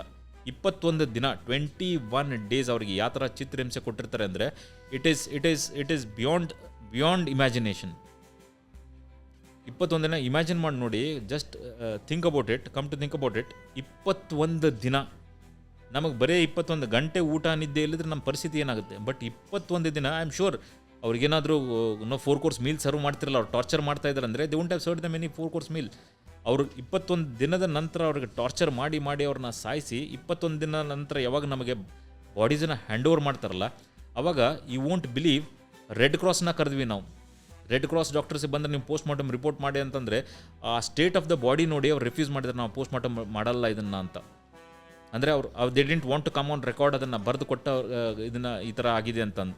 ಅದಕ್ಕೆ ಇಂಡಿಯನ್ ಆರ್ಮಿ ಡಾಕ್ಟರ್ಸೇ ಅದರ ಪೋಸ್ಟ್ ಮಾರ್ಟಮ್ ರಿಪೋರ್ಟ್ ಮಾಡ್ತಾರೆ. ಪೋಸ್ಟ್ ಮಾರ್ಟಮ್ ರಿಪೋರ್ಟ್ ಪಬ್ಲಿಷ್ ಆದಾಗ ದ ವರ್ಲ್ಡ್ ವಾಸ್ ಶಾಕ್ಡ್. ಆ ಪೋಸ್ಟ್ ಮಾರ್ಟಮ್ ರಿಪೋರ್ಟಲ್ಲಿ ಹೇಳುತ್ತೆ ಅವ್ರ ಸ್ಕಲ್ ಫ್ರ್ಯಾಕ್ಚರ್ ಆಗಿರುತ್ತೆ. ಹಂಗೆ ವೆಪನ್ ಇರುತ್ತಲ್ಲ, ವೆಪನ್ ಹಿಂದ್ಗಡೆ ಬಟ್ ಅಂತ ಹೇಳ್ತೀವಿ, ಆ ಬಟ್ಟಿಂದ ತಲೆಗೆ ಹೊಡೆದು ಸ್ಕಲ್ ಫ್ರ್ಯಾಕ್ಚರ್ ಆಗಿರುತ್ತೆ. ಕಣ್ಣನ್ನ ಕಿತ್ತಿರ್ತಾರೆ, ಹಲ್ಲು ಮುರಿದಿರ್ತಾರೆ, ನಾಲ್ಗೆ ಕಟ್ ಮಾಡಿರ್ತಾರೆ. ಇಮ್ಯಾಜಿನ್ ಯಾವ್ದಾರೋ ಒಂದು ರಾಡನ್ನು ಬಿಸಿ ಮಾಡಿ ಕಿವಿಯಲ್ಲಿ ಹಾಕಿದ್ರೆ ಏನಾಗ್ಬೋದು ಅವ್ರ ಪರಿಸ್ಥಿತಿ. ಸಿಗರೇಟಿಂದ ಮೈತುಂಬ ಸುಟ್ಟಿರ್ತಾರೆ. And even the genitals were not spared. ಆ ರೀತಿಯಲ್ಲಿ ಗುಂಡಿಕ್ಕಿ ಕೊಂದು ಅವ್ರನ್ನ ಬಾಡಿಗಳನ್ನ ಕಳಿಸ್ಕೊಡ್ತಾರೆ. So any sane any army a soldier can they do this to another soldier. ಒಬ್ಬ soldier, as I told, soldier doesn't mind sacrificing his life. ಈ ಥರ ಒಂದು ಹೋರಾಡಬೇಕಾದ್ರೆ ಇಟ್ಸ್ ಹಾನರ್ ಆ್ಯಂಡ್ ಪ್ರಿವಿಲೇಜ್ ಅಂದ್ಕೊಂತಾರೆ ಎಷ್ಟೋ ಜನ to make the ultimate sacrifice for the nation. But not in this fashion. ಈ ಥರ ಒಬ್ಬ ಕಷ್ಟಕ್ಕೆ ನಷ್ಟಕ್ಕೆ ಚೀರಾಡ್ತಾ ಅಳ್ಕೊಂತ ಸಹಾಯಕ್ಕೆ ಯಾರಿಗೂ ಇಷ್ಟ ಅಲ್ಲ. Soldier wants to die with dignity. But ಈ ಕೇಸಲ್ಲಿ ಅವ್ರು ಆಗಲಿಲ್ಲ ಈ ಥರ. ಇದೊಂದು ಯಾವುದೇ ಒಬ್ಬ ಸೋಲ್ಜರ್ ಸಾಯ್ತಾನೆ ಅಂದರೆ ದುಃಖ ಆಗೇ ಆಗುತ್ತೆ. ಬಟ್ ನನಗೆ ಒಂದು ಪರ್ಸ್ನಲ್ ಲಾಸ್, ಪರ್ಸ್ನಲಿ ಯಾಕೆ ನನಗೆ ಪೇನ್ ಆಗುತ್ತೆ ಅಂದರೆ, ಕ್ಯಾಪ್ಟನ್ ಸೌರಭ್ ಕಾಲೆ ಅವ್ರ ನನ್ನ ಜೊತೆಗೆ ಟ್ರೈನಿಂಗ್ ಮಾಡಿದ್ರು. He was very dear friend of main. So ಅವ್ರು ಇದನ್ನ ಯಾವುದನ್ನು ನಾನು ಎಕ್ಸಕರೇಟ್ ಮಾಡಿ ಹೇಳ್ತಾ ಇಲ್ಲ. ಅವ್ರ ತಂದೆನ ಪಾಲಂಪುರಲ್ಲಿ ಇರ್ತಾರೆ. ಅವ್ರ ತಂದೆ Vikram Batra incidentally is also from he was also from Palampur. So ನಾನು ಇದೆಲ್ಲ ಘಟನೆ ಆದಮೇಲೆ ಪಾಲಂಪುರಿಗೆ ವಿಸಿಟ್ ಮಾಡ್ತೀನಿ. ನನ್ನ ಕಾಲೇಜ್ ಸ್ಟೇಟ್ ಎಲ್ಲ ಸರಿ ಆದಮೇಲೆ I go and visit their place. ಪಾಲಂಪುರಿಗೆ ಹೋಗ್ತೀನಿ. ಕ್ಯಾಪ್ಟನ್ ವಿಕ್ರಮ್ ಬತ್ರಾ ಅವ್ರ ಪೇರೆಂಟ್ಸಿಗೆ ಮಾಡಿದೆ, ಸೌರಭ್ ಕಾಲೆ ಅವ್ರ ಪೇರೆಂಟ್ಸಿಗೂ ಮೀಟ್ ಮಾಡಿದೆ. ಅವ್ರ ತಂದೆ ನೋಡಿದ್ರೆ ಇವತ್ತಿಗೂ ಕೂಡ ದುಃಖ ಆಗುತ್ತೆ. ನೀವು ಎಲ್ಲರೂ ಎಲ್ಲೋ ಒಂದು ಕಡೆ ನಮ್ಮ entire government, entire machinery, entire system ಎಲ್ಲೋ ಫೇಲ್ ಆದ್ವಿ ಅನಿಸುತ್ತೆ. ಯಾಕಂದರೆ ಅವ್ರ ತಂದೆ 25 ವರ್ಷ ಆದರೂ ಕೂಡ ಇವತ್ತಿಗೂ ಕೂಡ ಇಂಟರ್ನ್ಯಾಷನಲ್ ಕೋರ್ಟ್ ಆಫ್ ಜಸ್ಟಿಸಲ್ಲಾಗಲಿ ಎಲ್ಲ ಕಡೆ ಅವ್ರ ರಿಕ್ವೆಸ್ಟ್ ತೊಗೊಂಡು ಹೋಗ್ತಾ ಇದ್ದಾರೆ. ಆಲ್ ಹಿ ವಾಂಟ್ಸ್, ನಾವು ಅವ್ರಿಗೆಲ್ಲ ಬರೀ ಏನು ಬೇಕಾಗಿದೆ ಅಂತಂದರೆ, ನೀವು ಸೌರಭ್ ಕಾಲ್ಯ ಮತ್ತು ಅವ್ರ ಟೀಮಿಗೆ ಹಿಂಗೆ ಮಾಡಿದಿರಲ್ಲ, ಪಾಕಿಸ್ತಾನಿಂದ ಒಂದು ವರ್ಡ್ ಆಫ್ ಅಪಾಲಜಿ, ಒಂದು ಸಲ ನಮ್ಮ ಕಡೆಯಿಂದ ತಪ್ಪಾಗಿದೆ ಅನ್ನೋ ಒಂದು ಸ್ಟೇಟ್ಮೆಂಟ್ ಬೇಕಾಗಿದೆ. ಅದಕ್ಕೆ ಬಹುಶಃ ನಾವು ಗೌರ್ಮೆಂಟ್ ಎಷ್ಟು ಸಪೋರ್ಟ್ ಮಾಡಬೇಕಾಗಿತ್ತು ಅಷ್ಟು ಸಪೋರ್ಟ್ ಮಾಡಲಿಲ್ಲ ಅನ್ಸೋದು. ಇವತ್ತಿಗೂ 25 ವರ್ಷದ ಆದರೂ ಕೂಡ ಅವ್ರ ತಂದೆ ಫೈಟ್ ಮಾಡ್ತಾ ಇದ್ದಾರೆ. ನಿಮಗೆ ಎಷ್ಟು ಫರ್ಕ್ ಆಗಿದೆ, ಎಷ್ಟು ಅದಕ್ಕೆ ಡಿಫ್ರೆನ್ಸ್ ಆಗಿದೆ, ಎಷ್ಟು ನೋವಾಗಿದೆ, ಅದರಿಂದ I don't know, I have an answer to it. But ನಾವು ಎಲ್ಲೋ ಅವ್ರ ತಂದೆನ, ಅವ್ರ ತಾಯಿನ ಎಲ್ಲೋ ಒಂದು ಕಡೆ ಮಧ್ಯ ದಾರಿಯಲ್ಲಿ ಕೈ ಬಿಟ್ವಿ ಅನಿಸುತ್ತೆ. So it's high time everybody should unite and fight and see to that at least ಒಂದು ಕ್ಷಮೆ ಯಾಚನೆ ಒಂದು ಪಾಕಿಸ್ತಾನದಿಂದ ಆದರೆ ಅವ್ರು ಹೋದವ್ರಂತೂ ವಾಪಸ್ ಬರಲ್ಲ. ಬಟ್ ಅಟ್ಲೀಸ್ಟ್ ಅವ್ರ ತಂದೆ ತಾಯಿಗೆ ಏನೋ ಒಂದು ಅವರು ಉಳಿದಿರೋ ಒಂದು ಸಮಯದಲ್ಲಿ ಅಟ್ಲೀಸ್ಟ್ ಒಂದು ಸೊಲೇಸ್ ಸಿಗುತ್ತೆ ಅವ್ರಿಗೆ. Like we failed as a nation ಅಂತ ಅನ್ಸುತ್ತೆ ಸರ್. ಎಸ್, ಇಂಡೀಡ್ ಈ ಒಂದು ಕೇಸಲ್ಲಿ ಮಾತ್ರ ಡೆಫಿನೆಟ್ಲಿ ಹೇಳ್ತೀನಿ ನಾನು, we have failed it as a nation. We should have strongly projected this. ಈ ಥರ ಮಾಡಿದ್ದ ಪೋಸ್ಟ್ ಮಾರ್ಟಮ್ ರಿಪೋರ್ಟ್ ಇತ್ತು. ಅವ್ರು ಒಪ್ಕೊಂತಿದ್ರು ಬಿಡ್ತಿದ್ರು, ಅವ್ರು ಒಪ್ಕೊಳ್ಳಿಕ್ಕಿಲ್ಲ. But at least international court of ಜಸ್ಟಿಸಲ್ಲಿ ಹೋಗಿ ನಾವು ಈ ಥರ ಒಂದು ಕೇಸನ್ನು ಫೈಟ್ ಮಾಡ್ಬೋದಾಗಿತ್ತಲ್ಲ. You may fight 100 reasons. ನಾವು ಇದನ್ನು ಇಂಟರ್ನ್ಯಾಷನಲೈಸ್ ಮಾಡಬಾರ್ದು, UN ಯಾಕೆ ಒಯ್ಯಬೇಕು, ಇಂಟರ್ನ್ಯಾಷನಲ್ ಕೋರ್ಟ್ ಆಫ್ ಜಸ್ಟಿಸ್ಗೆ ಹೋದರೆ ಕಾಶ್ಮೀರ್ ಇಶ್ಯೂ ಇಂಟರ್ನಲೈಸ್ ಆಗುತ್ತೆ ಅಂತ ಸಾವಿರಾರು ಕಾರಣ ಇರ್ಬೋದು. ಬಟ್ ಒಂದು 5 ಜನ ಸೈನಿಕರನ್ನ ಈ ಥರ ಚಿತ್ರಹಿಂಸೆ ಕೊಟ್ಟು ಸಾಯಿಸಿದ್ರೆ ಅಂತಂದರೆ ಅದನ್ನು ನಾವು ರಿಪಕೇಷನ್ಸ್ ಯೋಚನೆ ಮಾಡಬಾರ್ದು, ಅದರಿಂದ ಇದಾಗುತ್ತೆ ಅಂತ ಅನ್ಕೋಬಾರ್ದು. ಈ ಒಂದು ಕೇಸನ್ನು, ಈ ಒಂದು ಸಿಂಗಲ್ ಕೇಸನ್ನು ಬಾಕ್ಸಲ್ಲಿ ಹಾಕಿ ಇದನ್ನು ಒಂದೇ ಕೇಸನ್ನು ಫೈಟ್ ಮಾಡ್ತೀವಿ ಅಂತ ಫೈಟ್ ಮಾಡಬೇಕಾಗಿತ್ತು.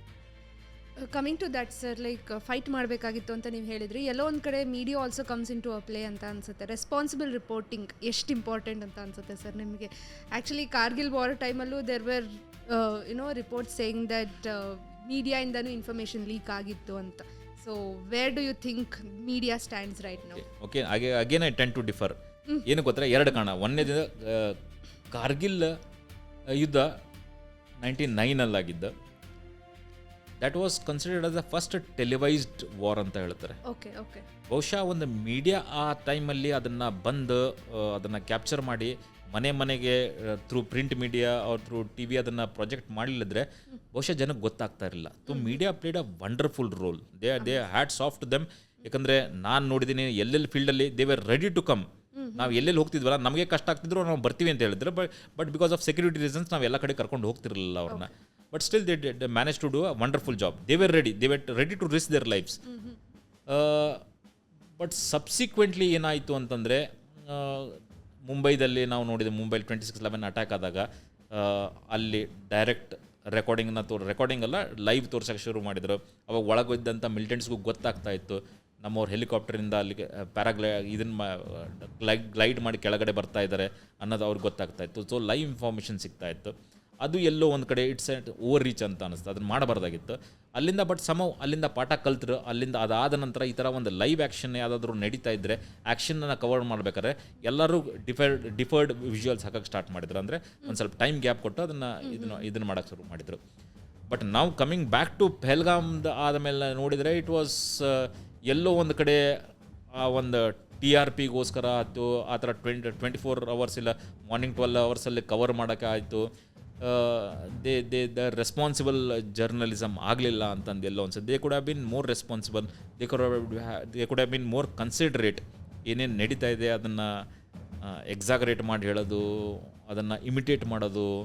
ಒಂದು ಹೆಲಿಕಾಪ್ಟ್ರಲ್ಲಿ ಹೋಗಿದ್ರೆ ಅವರೇ ಒಂದು ನ್ಯೂಸ್ ಆ್ಯಂಕರ್ ಹೆಲಿಕಾಪ್ಟ್ರಲ್ಲಿ ಬಂದು ಇಳ್ದಂಗೆ ಮಾಡೋದು, ಇದೆಲ್ಲ ಎಲ್ಲೋ ಒಂದು ಕಡೆ TRPಗೋಸ್ಕರ ಇಂಟರ್ನ್ಯಾಷನಲ್ ಮೀಡಿಯಾನು ನೋಡ್ತಾ ಇದೆ, ಜನರು ನೋಡ್ತಾ ಇದ್ದಾರೆ, ಸೀರಿಯಸ್ ಆಗಿದ್ದವರು. ಇದನ್ನು serious in the sense educated lot. ಇದನ್ನೆಲ್ಲ ನೋಡ್ಬೇಕಾದ್ರೆ it looks like a cheap tactics. ಆ ಒಂದು ಡಿಗ್ನಿಟಿನ ಮೇಂಟೈನ್ ಮಾಡ್ಬೋದಾಗಿತ್ತು ಅಂತ ಎಲ್ಲೋ ಅನಿಸುತ್ತೆ.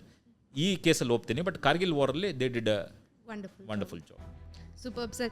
ಈಗ ಲಾಸ್ಟ್ ಕ್ವೆಶ್ಚನ್ಗೆ ಬಂದಿದ್ದೀವಿ ಸರ್. ಆರ್ಮಿ ಅಫಿಷಿಯಲ್ ಅಂದಿದ ತಕ್ಷಣ ಒಂದು ಡಿಫ್ರೆಂಟ್ ಪರ್ಸೆಪ್ಷನ್ನೇ ಇದೆ ಸರ್. ಲೈಕ್ ತುಂಬ ಸ್ಟ್ರಿಕ್ಟ್ ಇರ್ತಾರೆ, ಜೋವಿಯಲ್ ಇರಲ್ಲ, ತುಂಬ ಸೀರಿಯಸ್ ವ್ಯಕ್ತಿ ಅಂತ.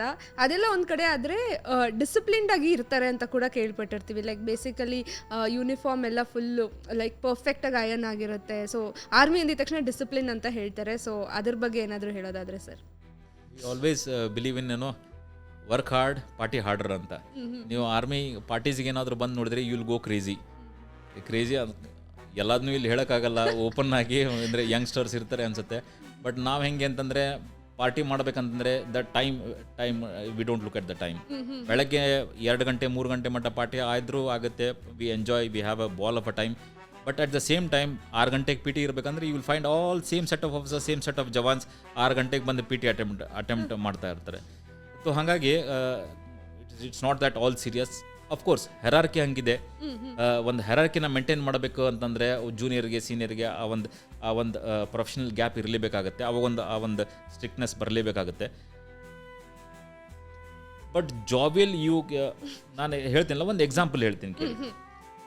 ನಾನು ಹಾಸ್ಪಿಟ್ಲಲ್ಲಿ ಇದ್ನಲ್ಲ, ಹಾಸ್ಪಿಟ್ಲಲ್ಲಿದ್ದಾಗ ಹಾಸ್ಪಿಟಲ್ ಅಂತಂದರೆ ಇನಿಷಿಯಲ್ ನನಗೂ ಕಷ್ಟ ಆಯಿತು. It was very difficult, it was very tough. But ಬರ್ತಾ ನಮ್ದು ಹೆಂಗಾಯಿತು ಅಂದರೆ, ಕಾರ್ಗಿಲ್ ಯುದ್ಧದಲ್ಲಿ ಭಾಳಷ್ಟು ಯಂಗ್ ಆಫೀಸರ್ಸ್ ಪಾರ್ಟಿಸಿಪೇಟ್ ಮಾಡಿದ್ರು. Young officers were in the forefront. ಹಾಗಾಗಿ ಸುಮಾರು ಜನಕ್ಕೆ ಪೆಟ್ಟು ಬಿದ್ದಿದ್ದಾಗಲಿ. ಸೊ ವಿ ಹ್ಯಾಡ್ ನಾನು ಹಾಸ್ಪಿಟಲಲ್ಲಿ 21 ತಿಂಗಳಿದ್ದೆ. ಆ 21 ತಿಂಗಳಲ್ಲಿ ಭಾಳಷ್ಟು ಜನ ಯಂಗ್ ಆಫೀಸರ್ಸನ್ನ ಬರೋದನ್ನು ಹೋಗೋದನ್ನು ಸಾಕಷ್ಟು ಸಲ ನೋಡಿದ್ದೀನಿ. ಅಟ್ಮಾಸ್ಫಿಯರ್ ಸ್ಟಾರ್ಟಿಂಗ್ ಒಂದು ಸ್ವಲ್ಪ ಕಷ್ಟ ಇದ್ದರೂ ಕೂಡ ಆಮೇಲೆ ಬರ್ತಾ ಎಷ್ಟು ಈಸ್ ಔಟ್ ಆಯಿತು ಅಂತಂದರೆ, I still remember captain Satyendra Singh Sangwan ಅಂತ ಒಬ್ಬರು. He had lost his leg. ಅವ್ರದ್ದು ಆಂಪ್ಯೂಟ್ ಆಗಿತ್ತು.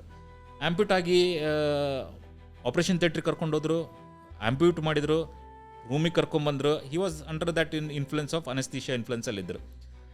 ಇನ್ನೇನು ಹೊರಗೆ ಬರ್ತಾರೆ ಅಂದಾಗ ಒಂದು ಸ್ವಲ್ಪ ಮೂಮೆಂಟ್ ಆಗುತ್ತೆ, ಒಂದು ಸ್ವಲ್ಪ ಮಾತಾಡ್ತಾರೆ. ಅವಾಗ ಎಲ್ಲರಿಗೂ ಗೊತ್ತಾಗುತ್ತಲ್ಲ. ನಾವೆಲ್ಲರೂ ಒಂದು 7-8 ಜನ ಬ್ಯಾಚುಲರ್ಸ್, ಅವ್ರಿಗೆ ಹೋಗಿ ಕನ್ಸೋಲ್ ಮಾಡೋಣ ಅಂತಂದು ಅಲ್ಲಿ ಹೋಗಿ ಅವ್ರ ಬೆಡ್ ಸೈಡ್ ಕಾಯ್ತಾ ಕೂತ್ಕೊಂಡಿದ್ವಿ. ಅವ್ರು ಎದ್ದೇಳ್ತಾರೆ. ಆಮೇಲೆ ಎದ್ದಾದ್ಮೇಲೆ ಒಂದು ಸ್ವಲ್ಪ ನೀರೆಲ್ಲ ಕುಡಿತಾರೆ, ಸ್ವಲ್ಪ ನೀರು ಕುಡಿಸ್ತಾರೆ. ನೀರು ಕುಡಿಸಿದ ಮೇಲೆ ನಾವೆಲ್ಲರೂ ಮತ್ತೆ ಇನ್ನೇನು ಮಾತಾಡಬೇಕು, ಸರ್ ನೋವು ಆಗ್ತಿದೆ ನಾ. You know what he said, ಸಾಲ ಪೇರ್ ಹೈ ನೀತು ದರ್ದ್ ಕहाँ से करेगा ಅಂತ. And you know we all burst into laughter. ಎಷ್ಟು ಜೋರಾಗಿ ನಕ್ಕಿದ್ವಿ ಅಂತಂದರೆ ಇಟ್ ವಾಸ್ ಅಂಥ ಒಂದು ಮೂಮೆಂಟ್ಸ್ ಇರ್ತವೆ. ಇನ್ನೊಂದು ಎಕ್ಸಾಂಪಲ್ ಹೇಳಬೇಕಂದ್ರೆ, ನಮ್ದಲ್ಲಿ ಹೆಂಗಿರ್ತಿತ್ತು ಅಂತಂದರೆ, V have a separate senior officers ward ಇರುತ್ತೆ. ಅವ್ರದ್ದು ಸೀನಿಯರ್ ಆಫೀಸರ್ಸ್ ವಾರ್ಡ್ ಅವ್ರಿಗೆ ಬೇರೆ ಇರ್ತಾರೆ. ಬ್ರಿಗೇಡಿಯರ್ಸ್ ಅಂಡ್ ಅಬೋ ಅವರು ಒಂದು ಕಡೆ ವಾರ್ಡಲ್ಲಿ ಇರ್ತಾರೆ. ನಮ್ದು ಇನ್ನು ಉಳಿದವ್ರದ್ದು ಎಲ್ಲರದು ದ ಲೆಸರ್ ಮೋಟಲ್ಸ್ ಅಂತ ಏನು ಹೇಳ್ತೀವಲ್ಲ, ನಮ್ದು ಇನ್ನೊಂದು ಕಡೆ ವಾರ್ಡ್ ಇರ್ತಿತ್ತು. ಬಟ್ ಡೈನಿಂಗ್ ಹಾಲ್ ಎಲ್ಲ ಒಂದೇ ಕಡೆಗೆ ಇರ್ತಿತ್ತು. ಡೈನಿಂಗ್ ಹಾಲ್ಗೆ ಎಲ್ಲರೂ ಮೀಟ್ ಮಾಡ್ಬೇಕಾರೆ ನಮ್ಮದು ಒಂದು ಬ್ಯಾಚ್, ನಾವು ಅಲ್ಲಿ ಕುತ್ಕೊಂಡು ಊಟ ಮಾಡ್ಬೇಕಾರೆ ಕಾಲಿಂದ ಬಗ್ಗೆನೇ ಚರ್ಚೆ ಮತ್ತೆ ಶುರುವಾಯಿತು. ಅವರು ಕೂತ್ಕೊಂಡಿದ್ದಾರೆ, ನಾವು ಕೂತ್ಕೊಂಡಿದ್ದೀವಿ. ಅವರು सांगवान ಕೇಳ್ತಾ ಇದ್ದಾರೆ, ಸತ್ಯೇಂದ್ರ सांगवान ಸರ್ ಅಂತಂದು ಅವ್ರು ಕೇಳ್ತಾ ಇದ್ದಾರೆ, ಅರೆ ಯಾರ್ ಆಜ್ ತೋ ನಾ ಮೇರಾ ಪೇರ್ ಉಧರ್ ಫೇಕ್ ದಿಯಾ ಹೋಗಾ, चूहे सोच रहे होंगे कि मैं आज लेग पीस खा रहा हूँ, कौवे बोल रहे होंगे मैं लेಗ್ ಪೀಸ್ ಖಾ ರहा हूँ ಅಂತ. ಅವಾಗಿಂದ ನಾವೆಲ್ಲರೂ ನಗ್ತಿದ್ವಿ. ಆ ಸೀನಿಯರ್ಸ್ ದಿ ಫೆಲ್ಟ್ ಅಫೆಂಡೆಡ್. ಅವಾಗಿಂದ ಅವ್ರು ಹೇಳಿದ್ರು ನಮಗೆ ಅವ್ರದ್ದು ಊಟದ ಲಂಚ್ ಡೈನಿಂಗ್ ಟೇಬಲ್ ಬೇರೆ ಮಾಡಿರಿ, ನಮ್ಮ ಡೈನಿಂಗ್ ಟೇಬಲ್ ಮಾಡಿ. We have so many incidents ಅಲ್ಲ. ಆ್ಯಕ್ಚುಲಿ ಹಾಸ್ಪಿಟಲ್ ನಾನು ಎಂಜಾಯ್ ಮಾಡಿದಷ್ಟು, ಸೆಕೆಂಡ್ ಪಾರ್ಟ್ದಲ್ಲಿ ಎಂಜಾಯ್ ಮಾಡಿದಷ್ಟು ಬಹುಶಃ ಎಲ್ಲೂ ಎಂಜಾಯ್ ಮಾಡಿರಲ್ಲ. So it's army is really fun, it's a good place to serve. We work hard, party harder ಅಂತ ಹೇಳ್ತೀವಲ್ಲ, we live by that motto. And ನೀವು ಎಕ್ಸಾಂಪಲ್ ಬಗ್ಗೆ ಕೇಳಿದ್ರಿ, ಡ್ರೆಸ್ ಬಗ್ಗೆ ಕೇಳಿದ್ರಿ, we have to maintain that decorum as well, because army has got a brand value. Army ಅಂತಂದರೆ ಜನ expectations ಏನಿದೆಲ್ಲ, ಬೇರೆ ಫೋರ್ಸಸ್ ಅಂದರೆ ಬೇರೆ ಯೂನಿಫಾರ್ಮ್ಡ್ ಇದೇನಿದೆಲ್ಲ ಜನ ಅಷ್ಟು ಎಕ್ಸ್ಪೆಕ್ಟ್ ಮಾಡಲ್ಲ. But once you say army, ನಾನು ಇವಾಗ ಆರ್ಮಿ ಅಂತ ನಾನು ಎಕ್ಸ್ ಆರ್ಮಿ ಅಂತಂದು ಯಾವ್ದಾರು ಹೋಗಿ ಇಂಟರ್ವ್ಯೂ ಕುತ್ಕೊಂಡೆ ಅಂದರೆ, that the person is going to interview me, he has already made up his mind that honesty, integrity is inbuilt. He doesn't have to access ಅದ್ರ ಬಗ್ಗೆ ನನಗೆ ಅದನ್ನು ನಾನು ಚೆಕ್ ಮಾಡಬೇಕಂತಿಲ್ಲ. ಅವರಿಗೆ ಬೇರೆ ಕ್ವಾಲಿಫಿಕೇಷನ್, ಬೇರೆ ಸ್ಕಿಲ್ನ ಚೆಕ್ ಮಾಡ್ತಾರೆ ಹೊರತು ಆ ಹಾನೆಸ್ಟಿ, ಇಂಟಿಗ್ರಿಟಿ ಅದನ್ನು ಚೆಕ್ ಮಾಡಲ್ಲ ಅವರು. ಸೊ ಬ್ರ್ಯಾಂಡ್ ವ್ಯಾಲ್ಯೂನ ಮೇಂಟೈನ್ ನಾನು ಮಾಡ್ತೀನಿ ಅಂತಲ್ಲ, ನಮ್ಮ ಸೀನಿಯರ್ಸ್ ಏನು ಮೇಂಟೈನ್ ಮಾಡ್ಕೊಂಡು ಬಂದಿದ್ದಾರೆ, we are just carrying on the legacy. Superb, sir. It was really wonderful talking to you. It was an honor actually ಹೇಳ್ಬೇಕಂದ್ರೆ. Thank you so much. Thank you. And ನಮ್ಮ ಕಡೆಯಿಂದ ದೊಡ್ಡ ಸಲ್ಯೂಟ್ ಸರ್ ನಿಮಗೆ. So thank you so much for coming. Thank you for your time. But ಸಾಕಷ್ಟು ವಿಷಯಗಳನ್ನು ಮಾತಾಡೋಕ್ಕಾಗಲಿಲ್ಲ. I hope we meet again so that I ask you all the questions that I have. Thank you for your time sir. So nice of you. Thank you. Thanks for the opportunity and all the audience who have been patiently hearing. ನಾನು ಹೇಳಿದ್ನಲ್ಲ, ನಾನು ಏನು hero ಅಲ್ಲ, normal ಸೋಲ್ಜರ್ನ ಇಷ್ಟೊತ್ತು ಮಟ್ಟ ಕುತ್ಕೊಂಡು ಕೇಳಿಸ್ಕೊಂಡಿದ್ದೀರಾ. Really thankful for that.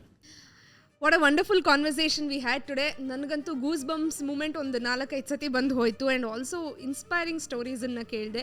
So ಇದೇ ಥರ ಇಂಟರ್ವ್ಯೂಸ್ಗೋಸ್ಕರ ಮಿರ್ಚಿ ಕನ್ನಡನ ನೋಡ್ತಾ ಇರಿ. ಸಬ್ಸ್ಕ್ರೈಬ್ ಮಾಡೋದಂತೂ ಮರಿಲೇಬೇಡಿ. ಸೊ ಈ ಥರ ಇಂಟರ್ವ್ಯೂಸ್ ಬಂದಾಗ ನಿಮಗೆ ನೋಟಿಫೈ ಆಗಬೇಕು ಅಂತ ಹೇಳಿದ್ರೆ ನೋಟಿಫಿಕೇಷನ್ ಬೆಲ್ಲನ್ನು ಆನ್ ಮಾಡಿ ಇಟ್ಕೊಂಡಿರಿ. ಅಷ್ಟೇ ಅಲ್ಲ, ಇಂಟರ್ವ್ಯೂ ನೋಡಿ ಏನು ಅನ್ನಿಸ್ತು, ನಿಮಗೆ ಏನೇನು ಒಪಿನಿಯನ್ಸ್ ಇದೆಯೋ ಅದನ್ನೆಲ್ಲ ಕಮೆಂಟ್ ಬಾಕ್ಸಲ್ಲಿ ತಿಳಿಸ್ಬೋದು. So comment.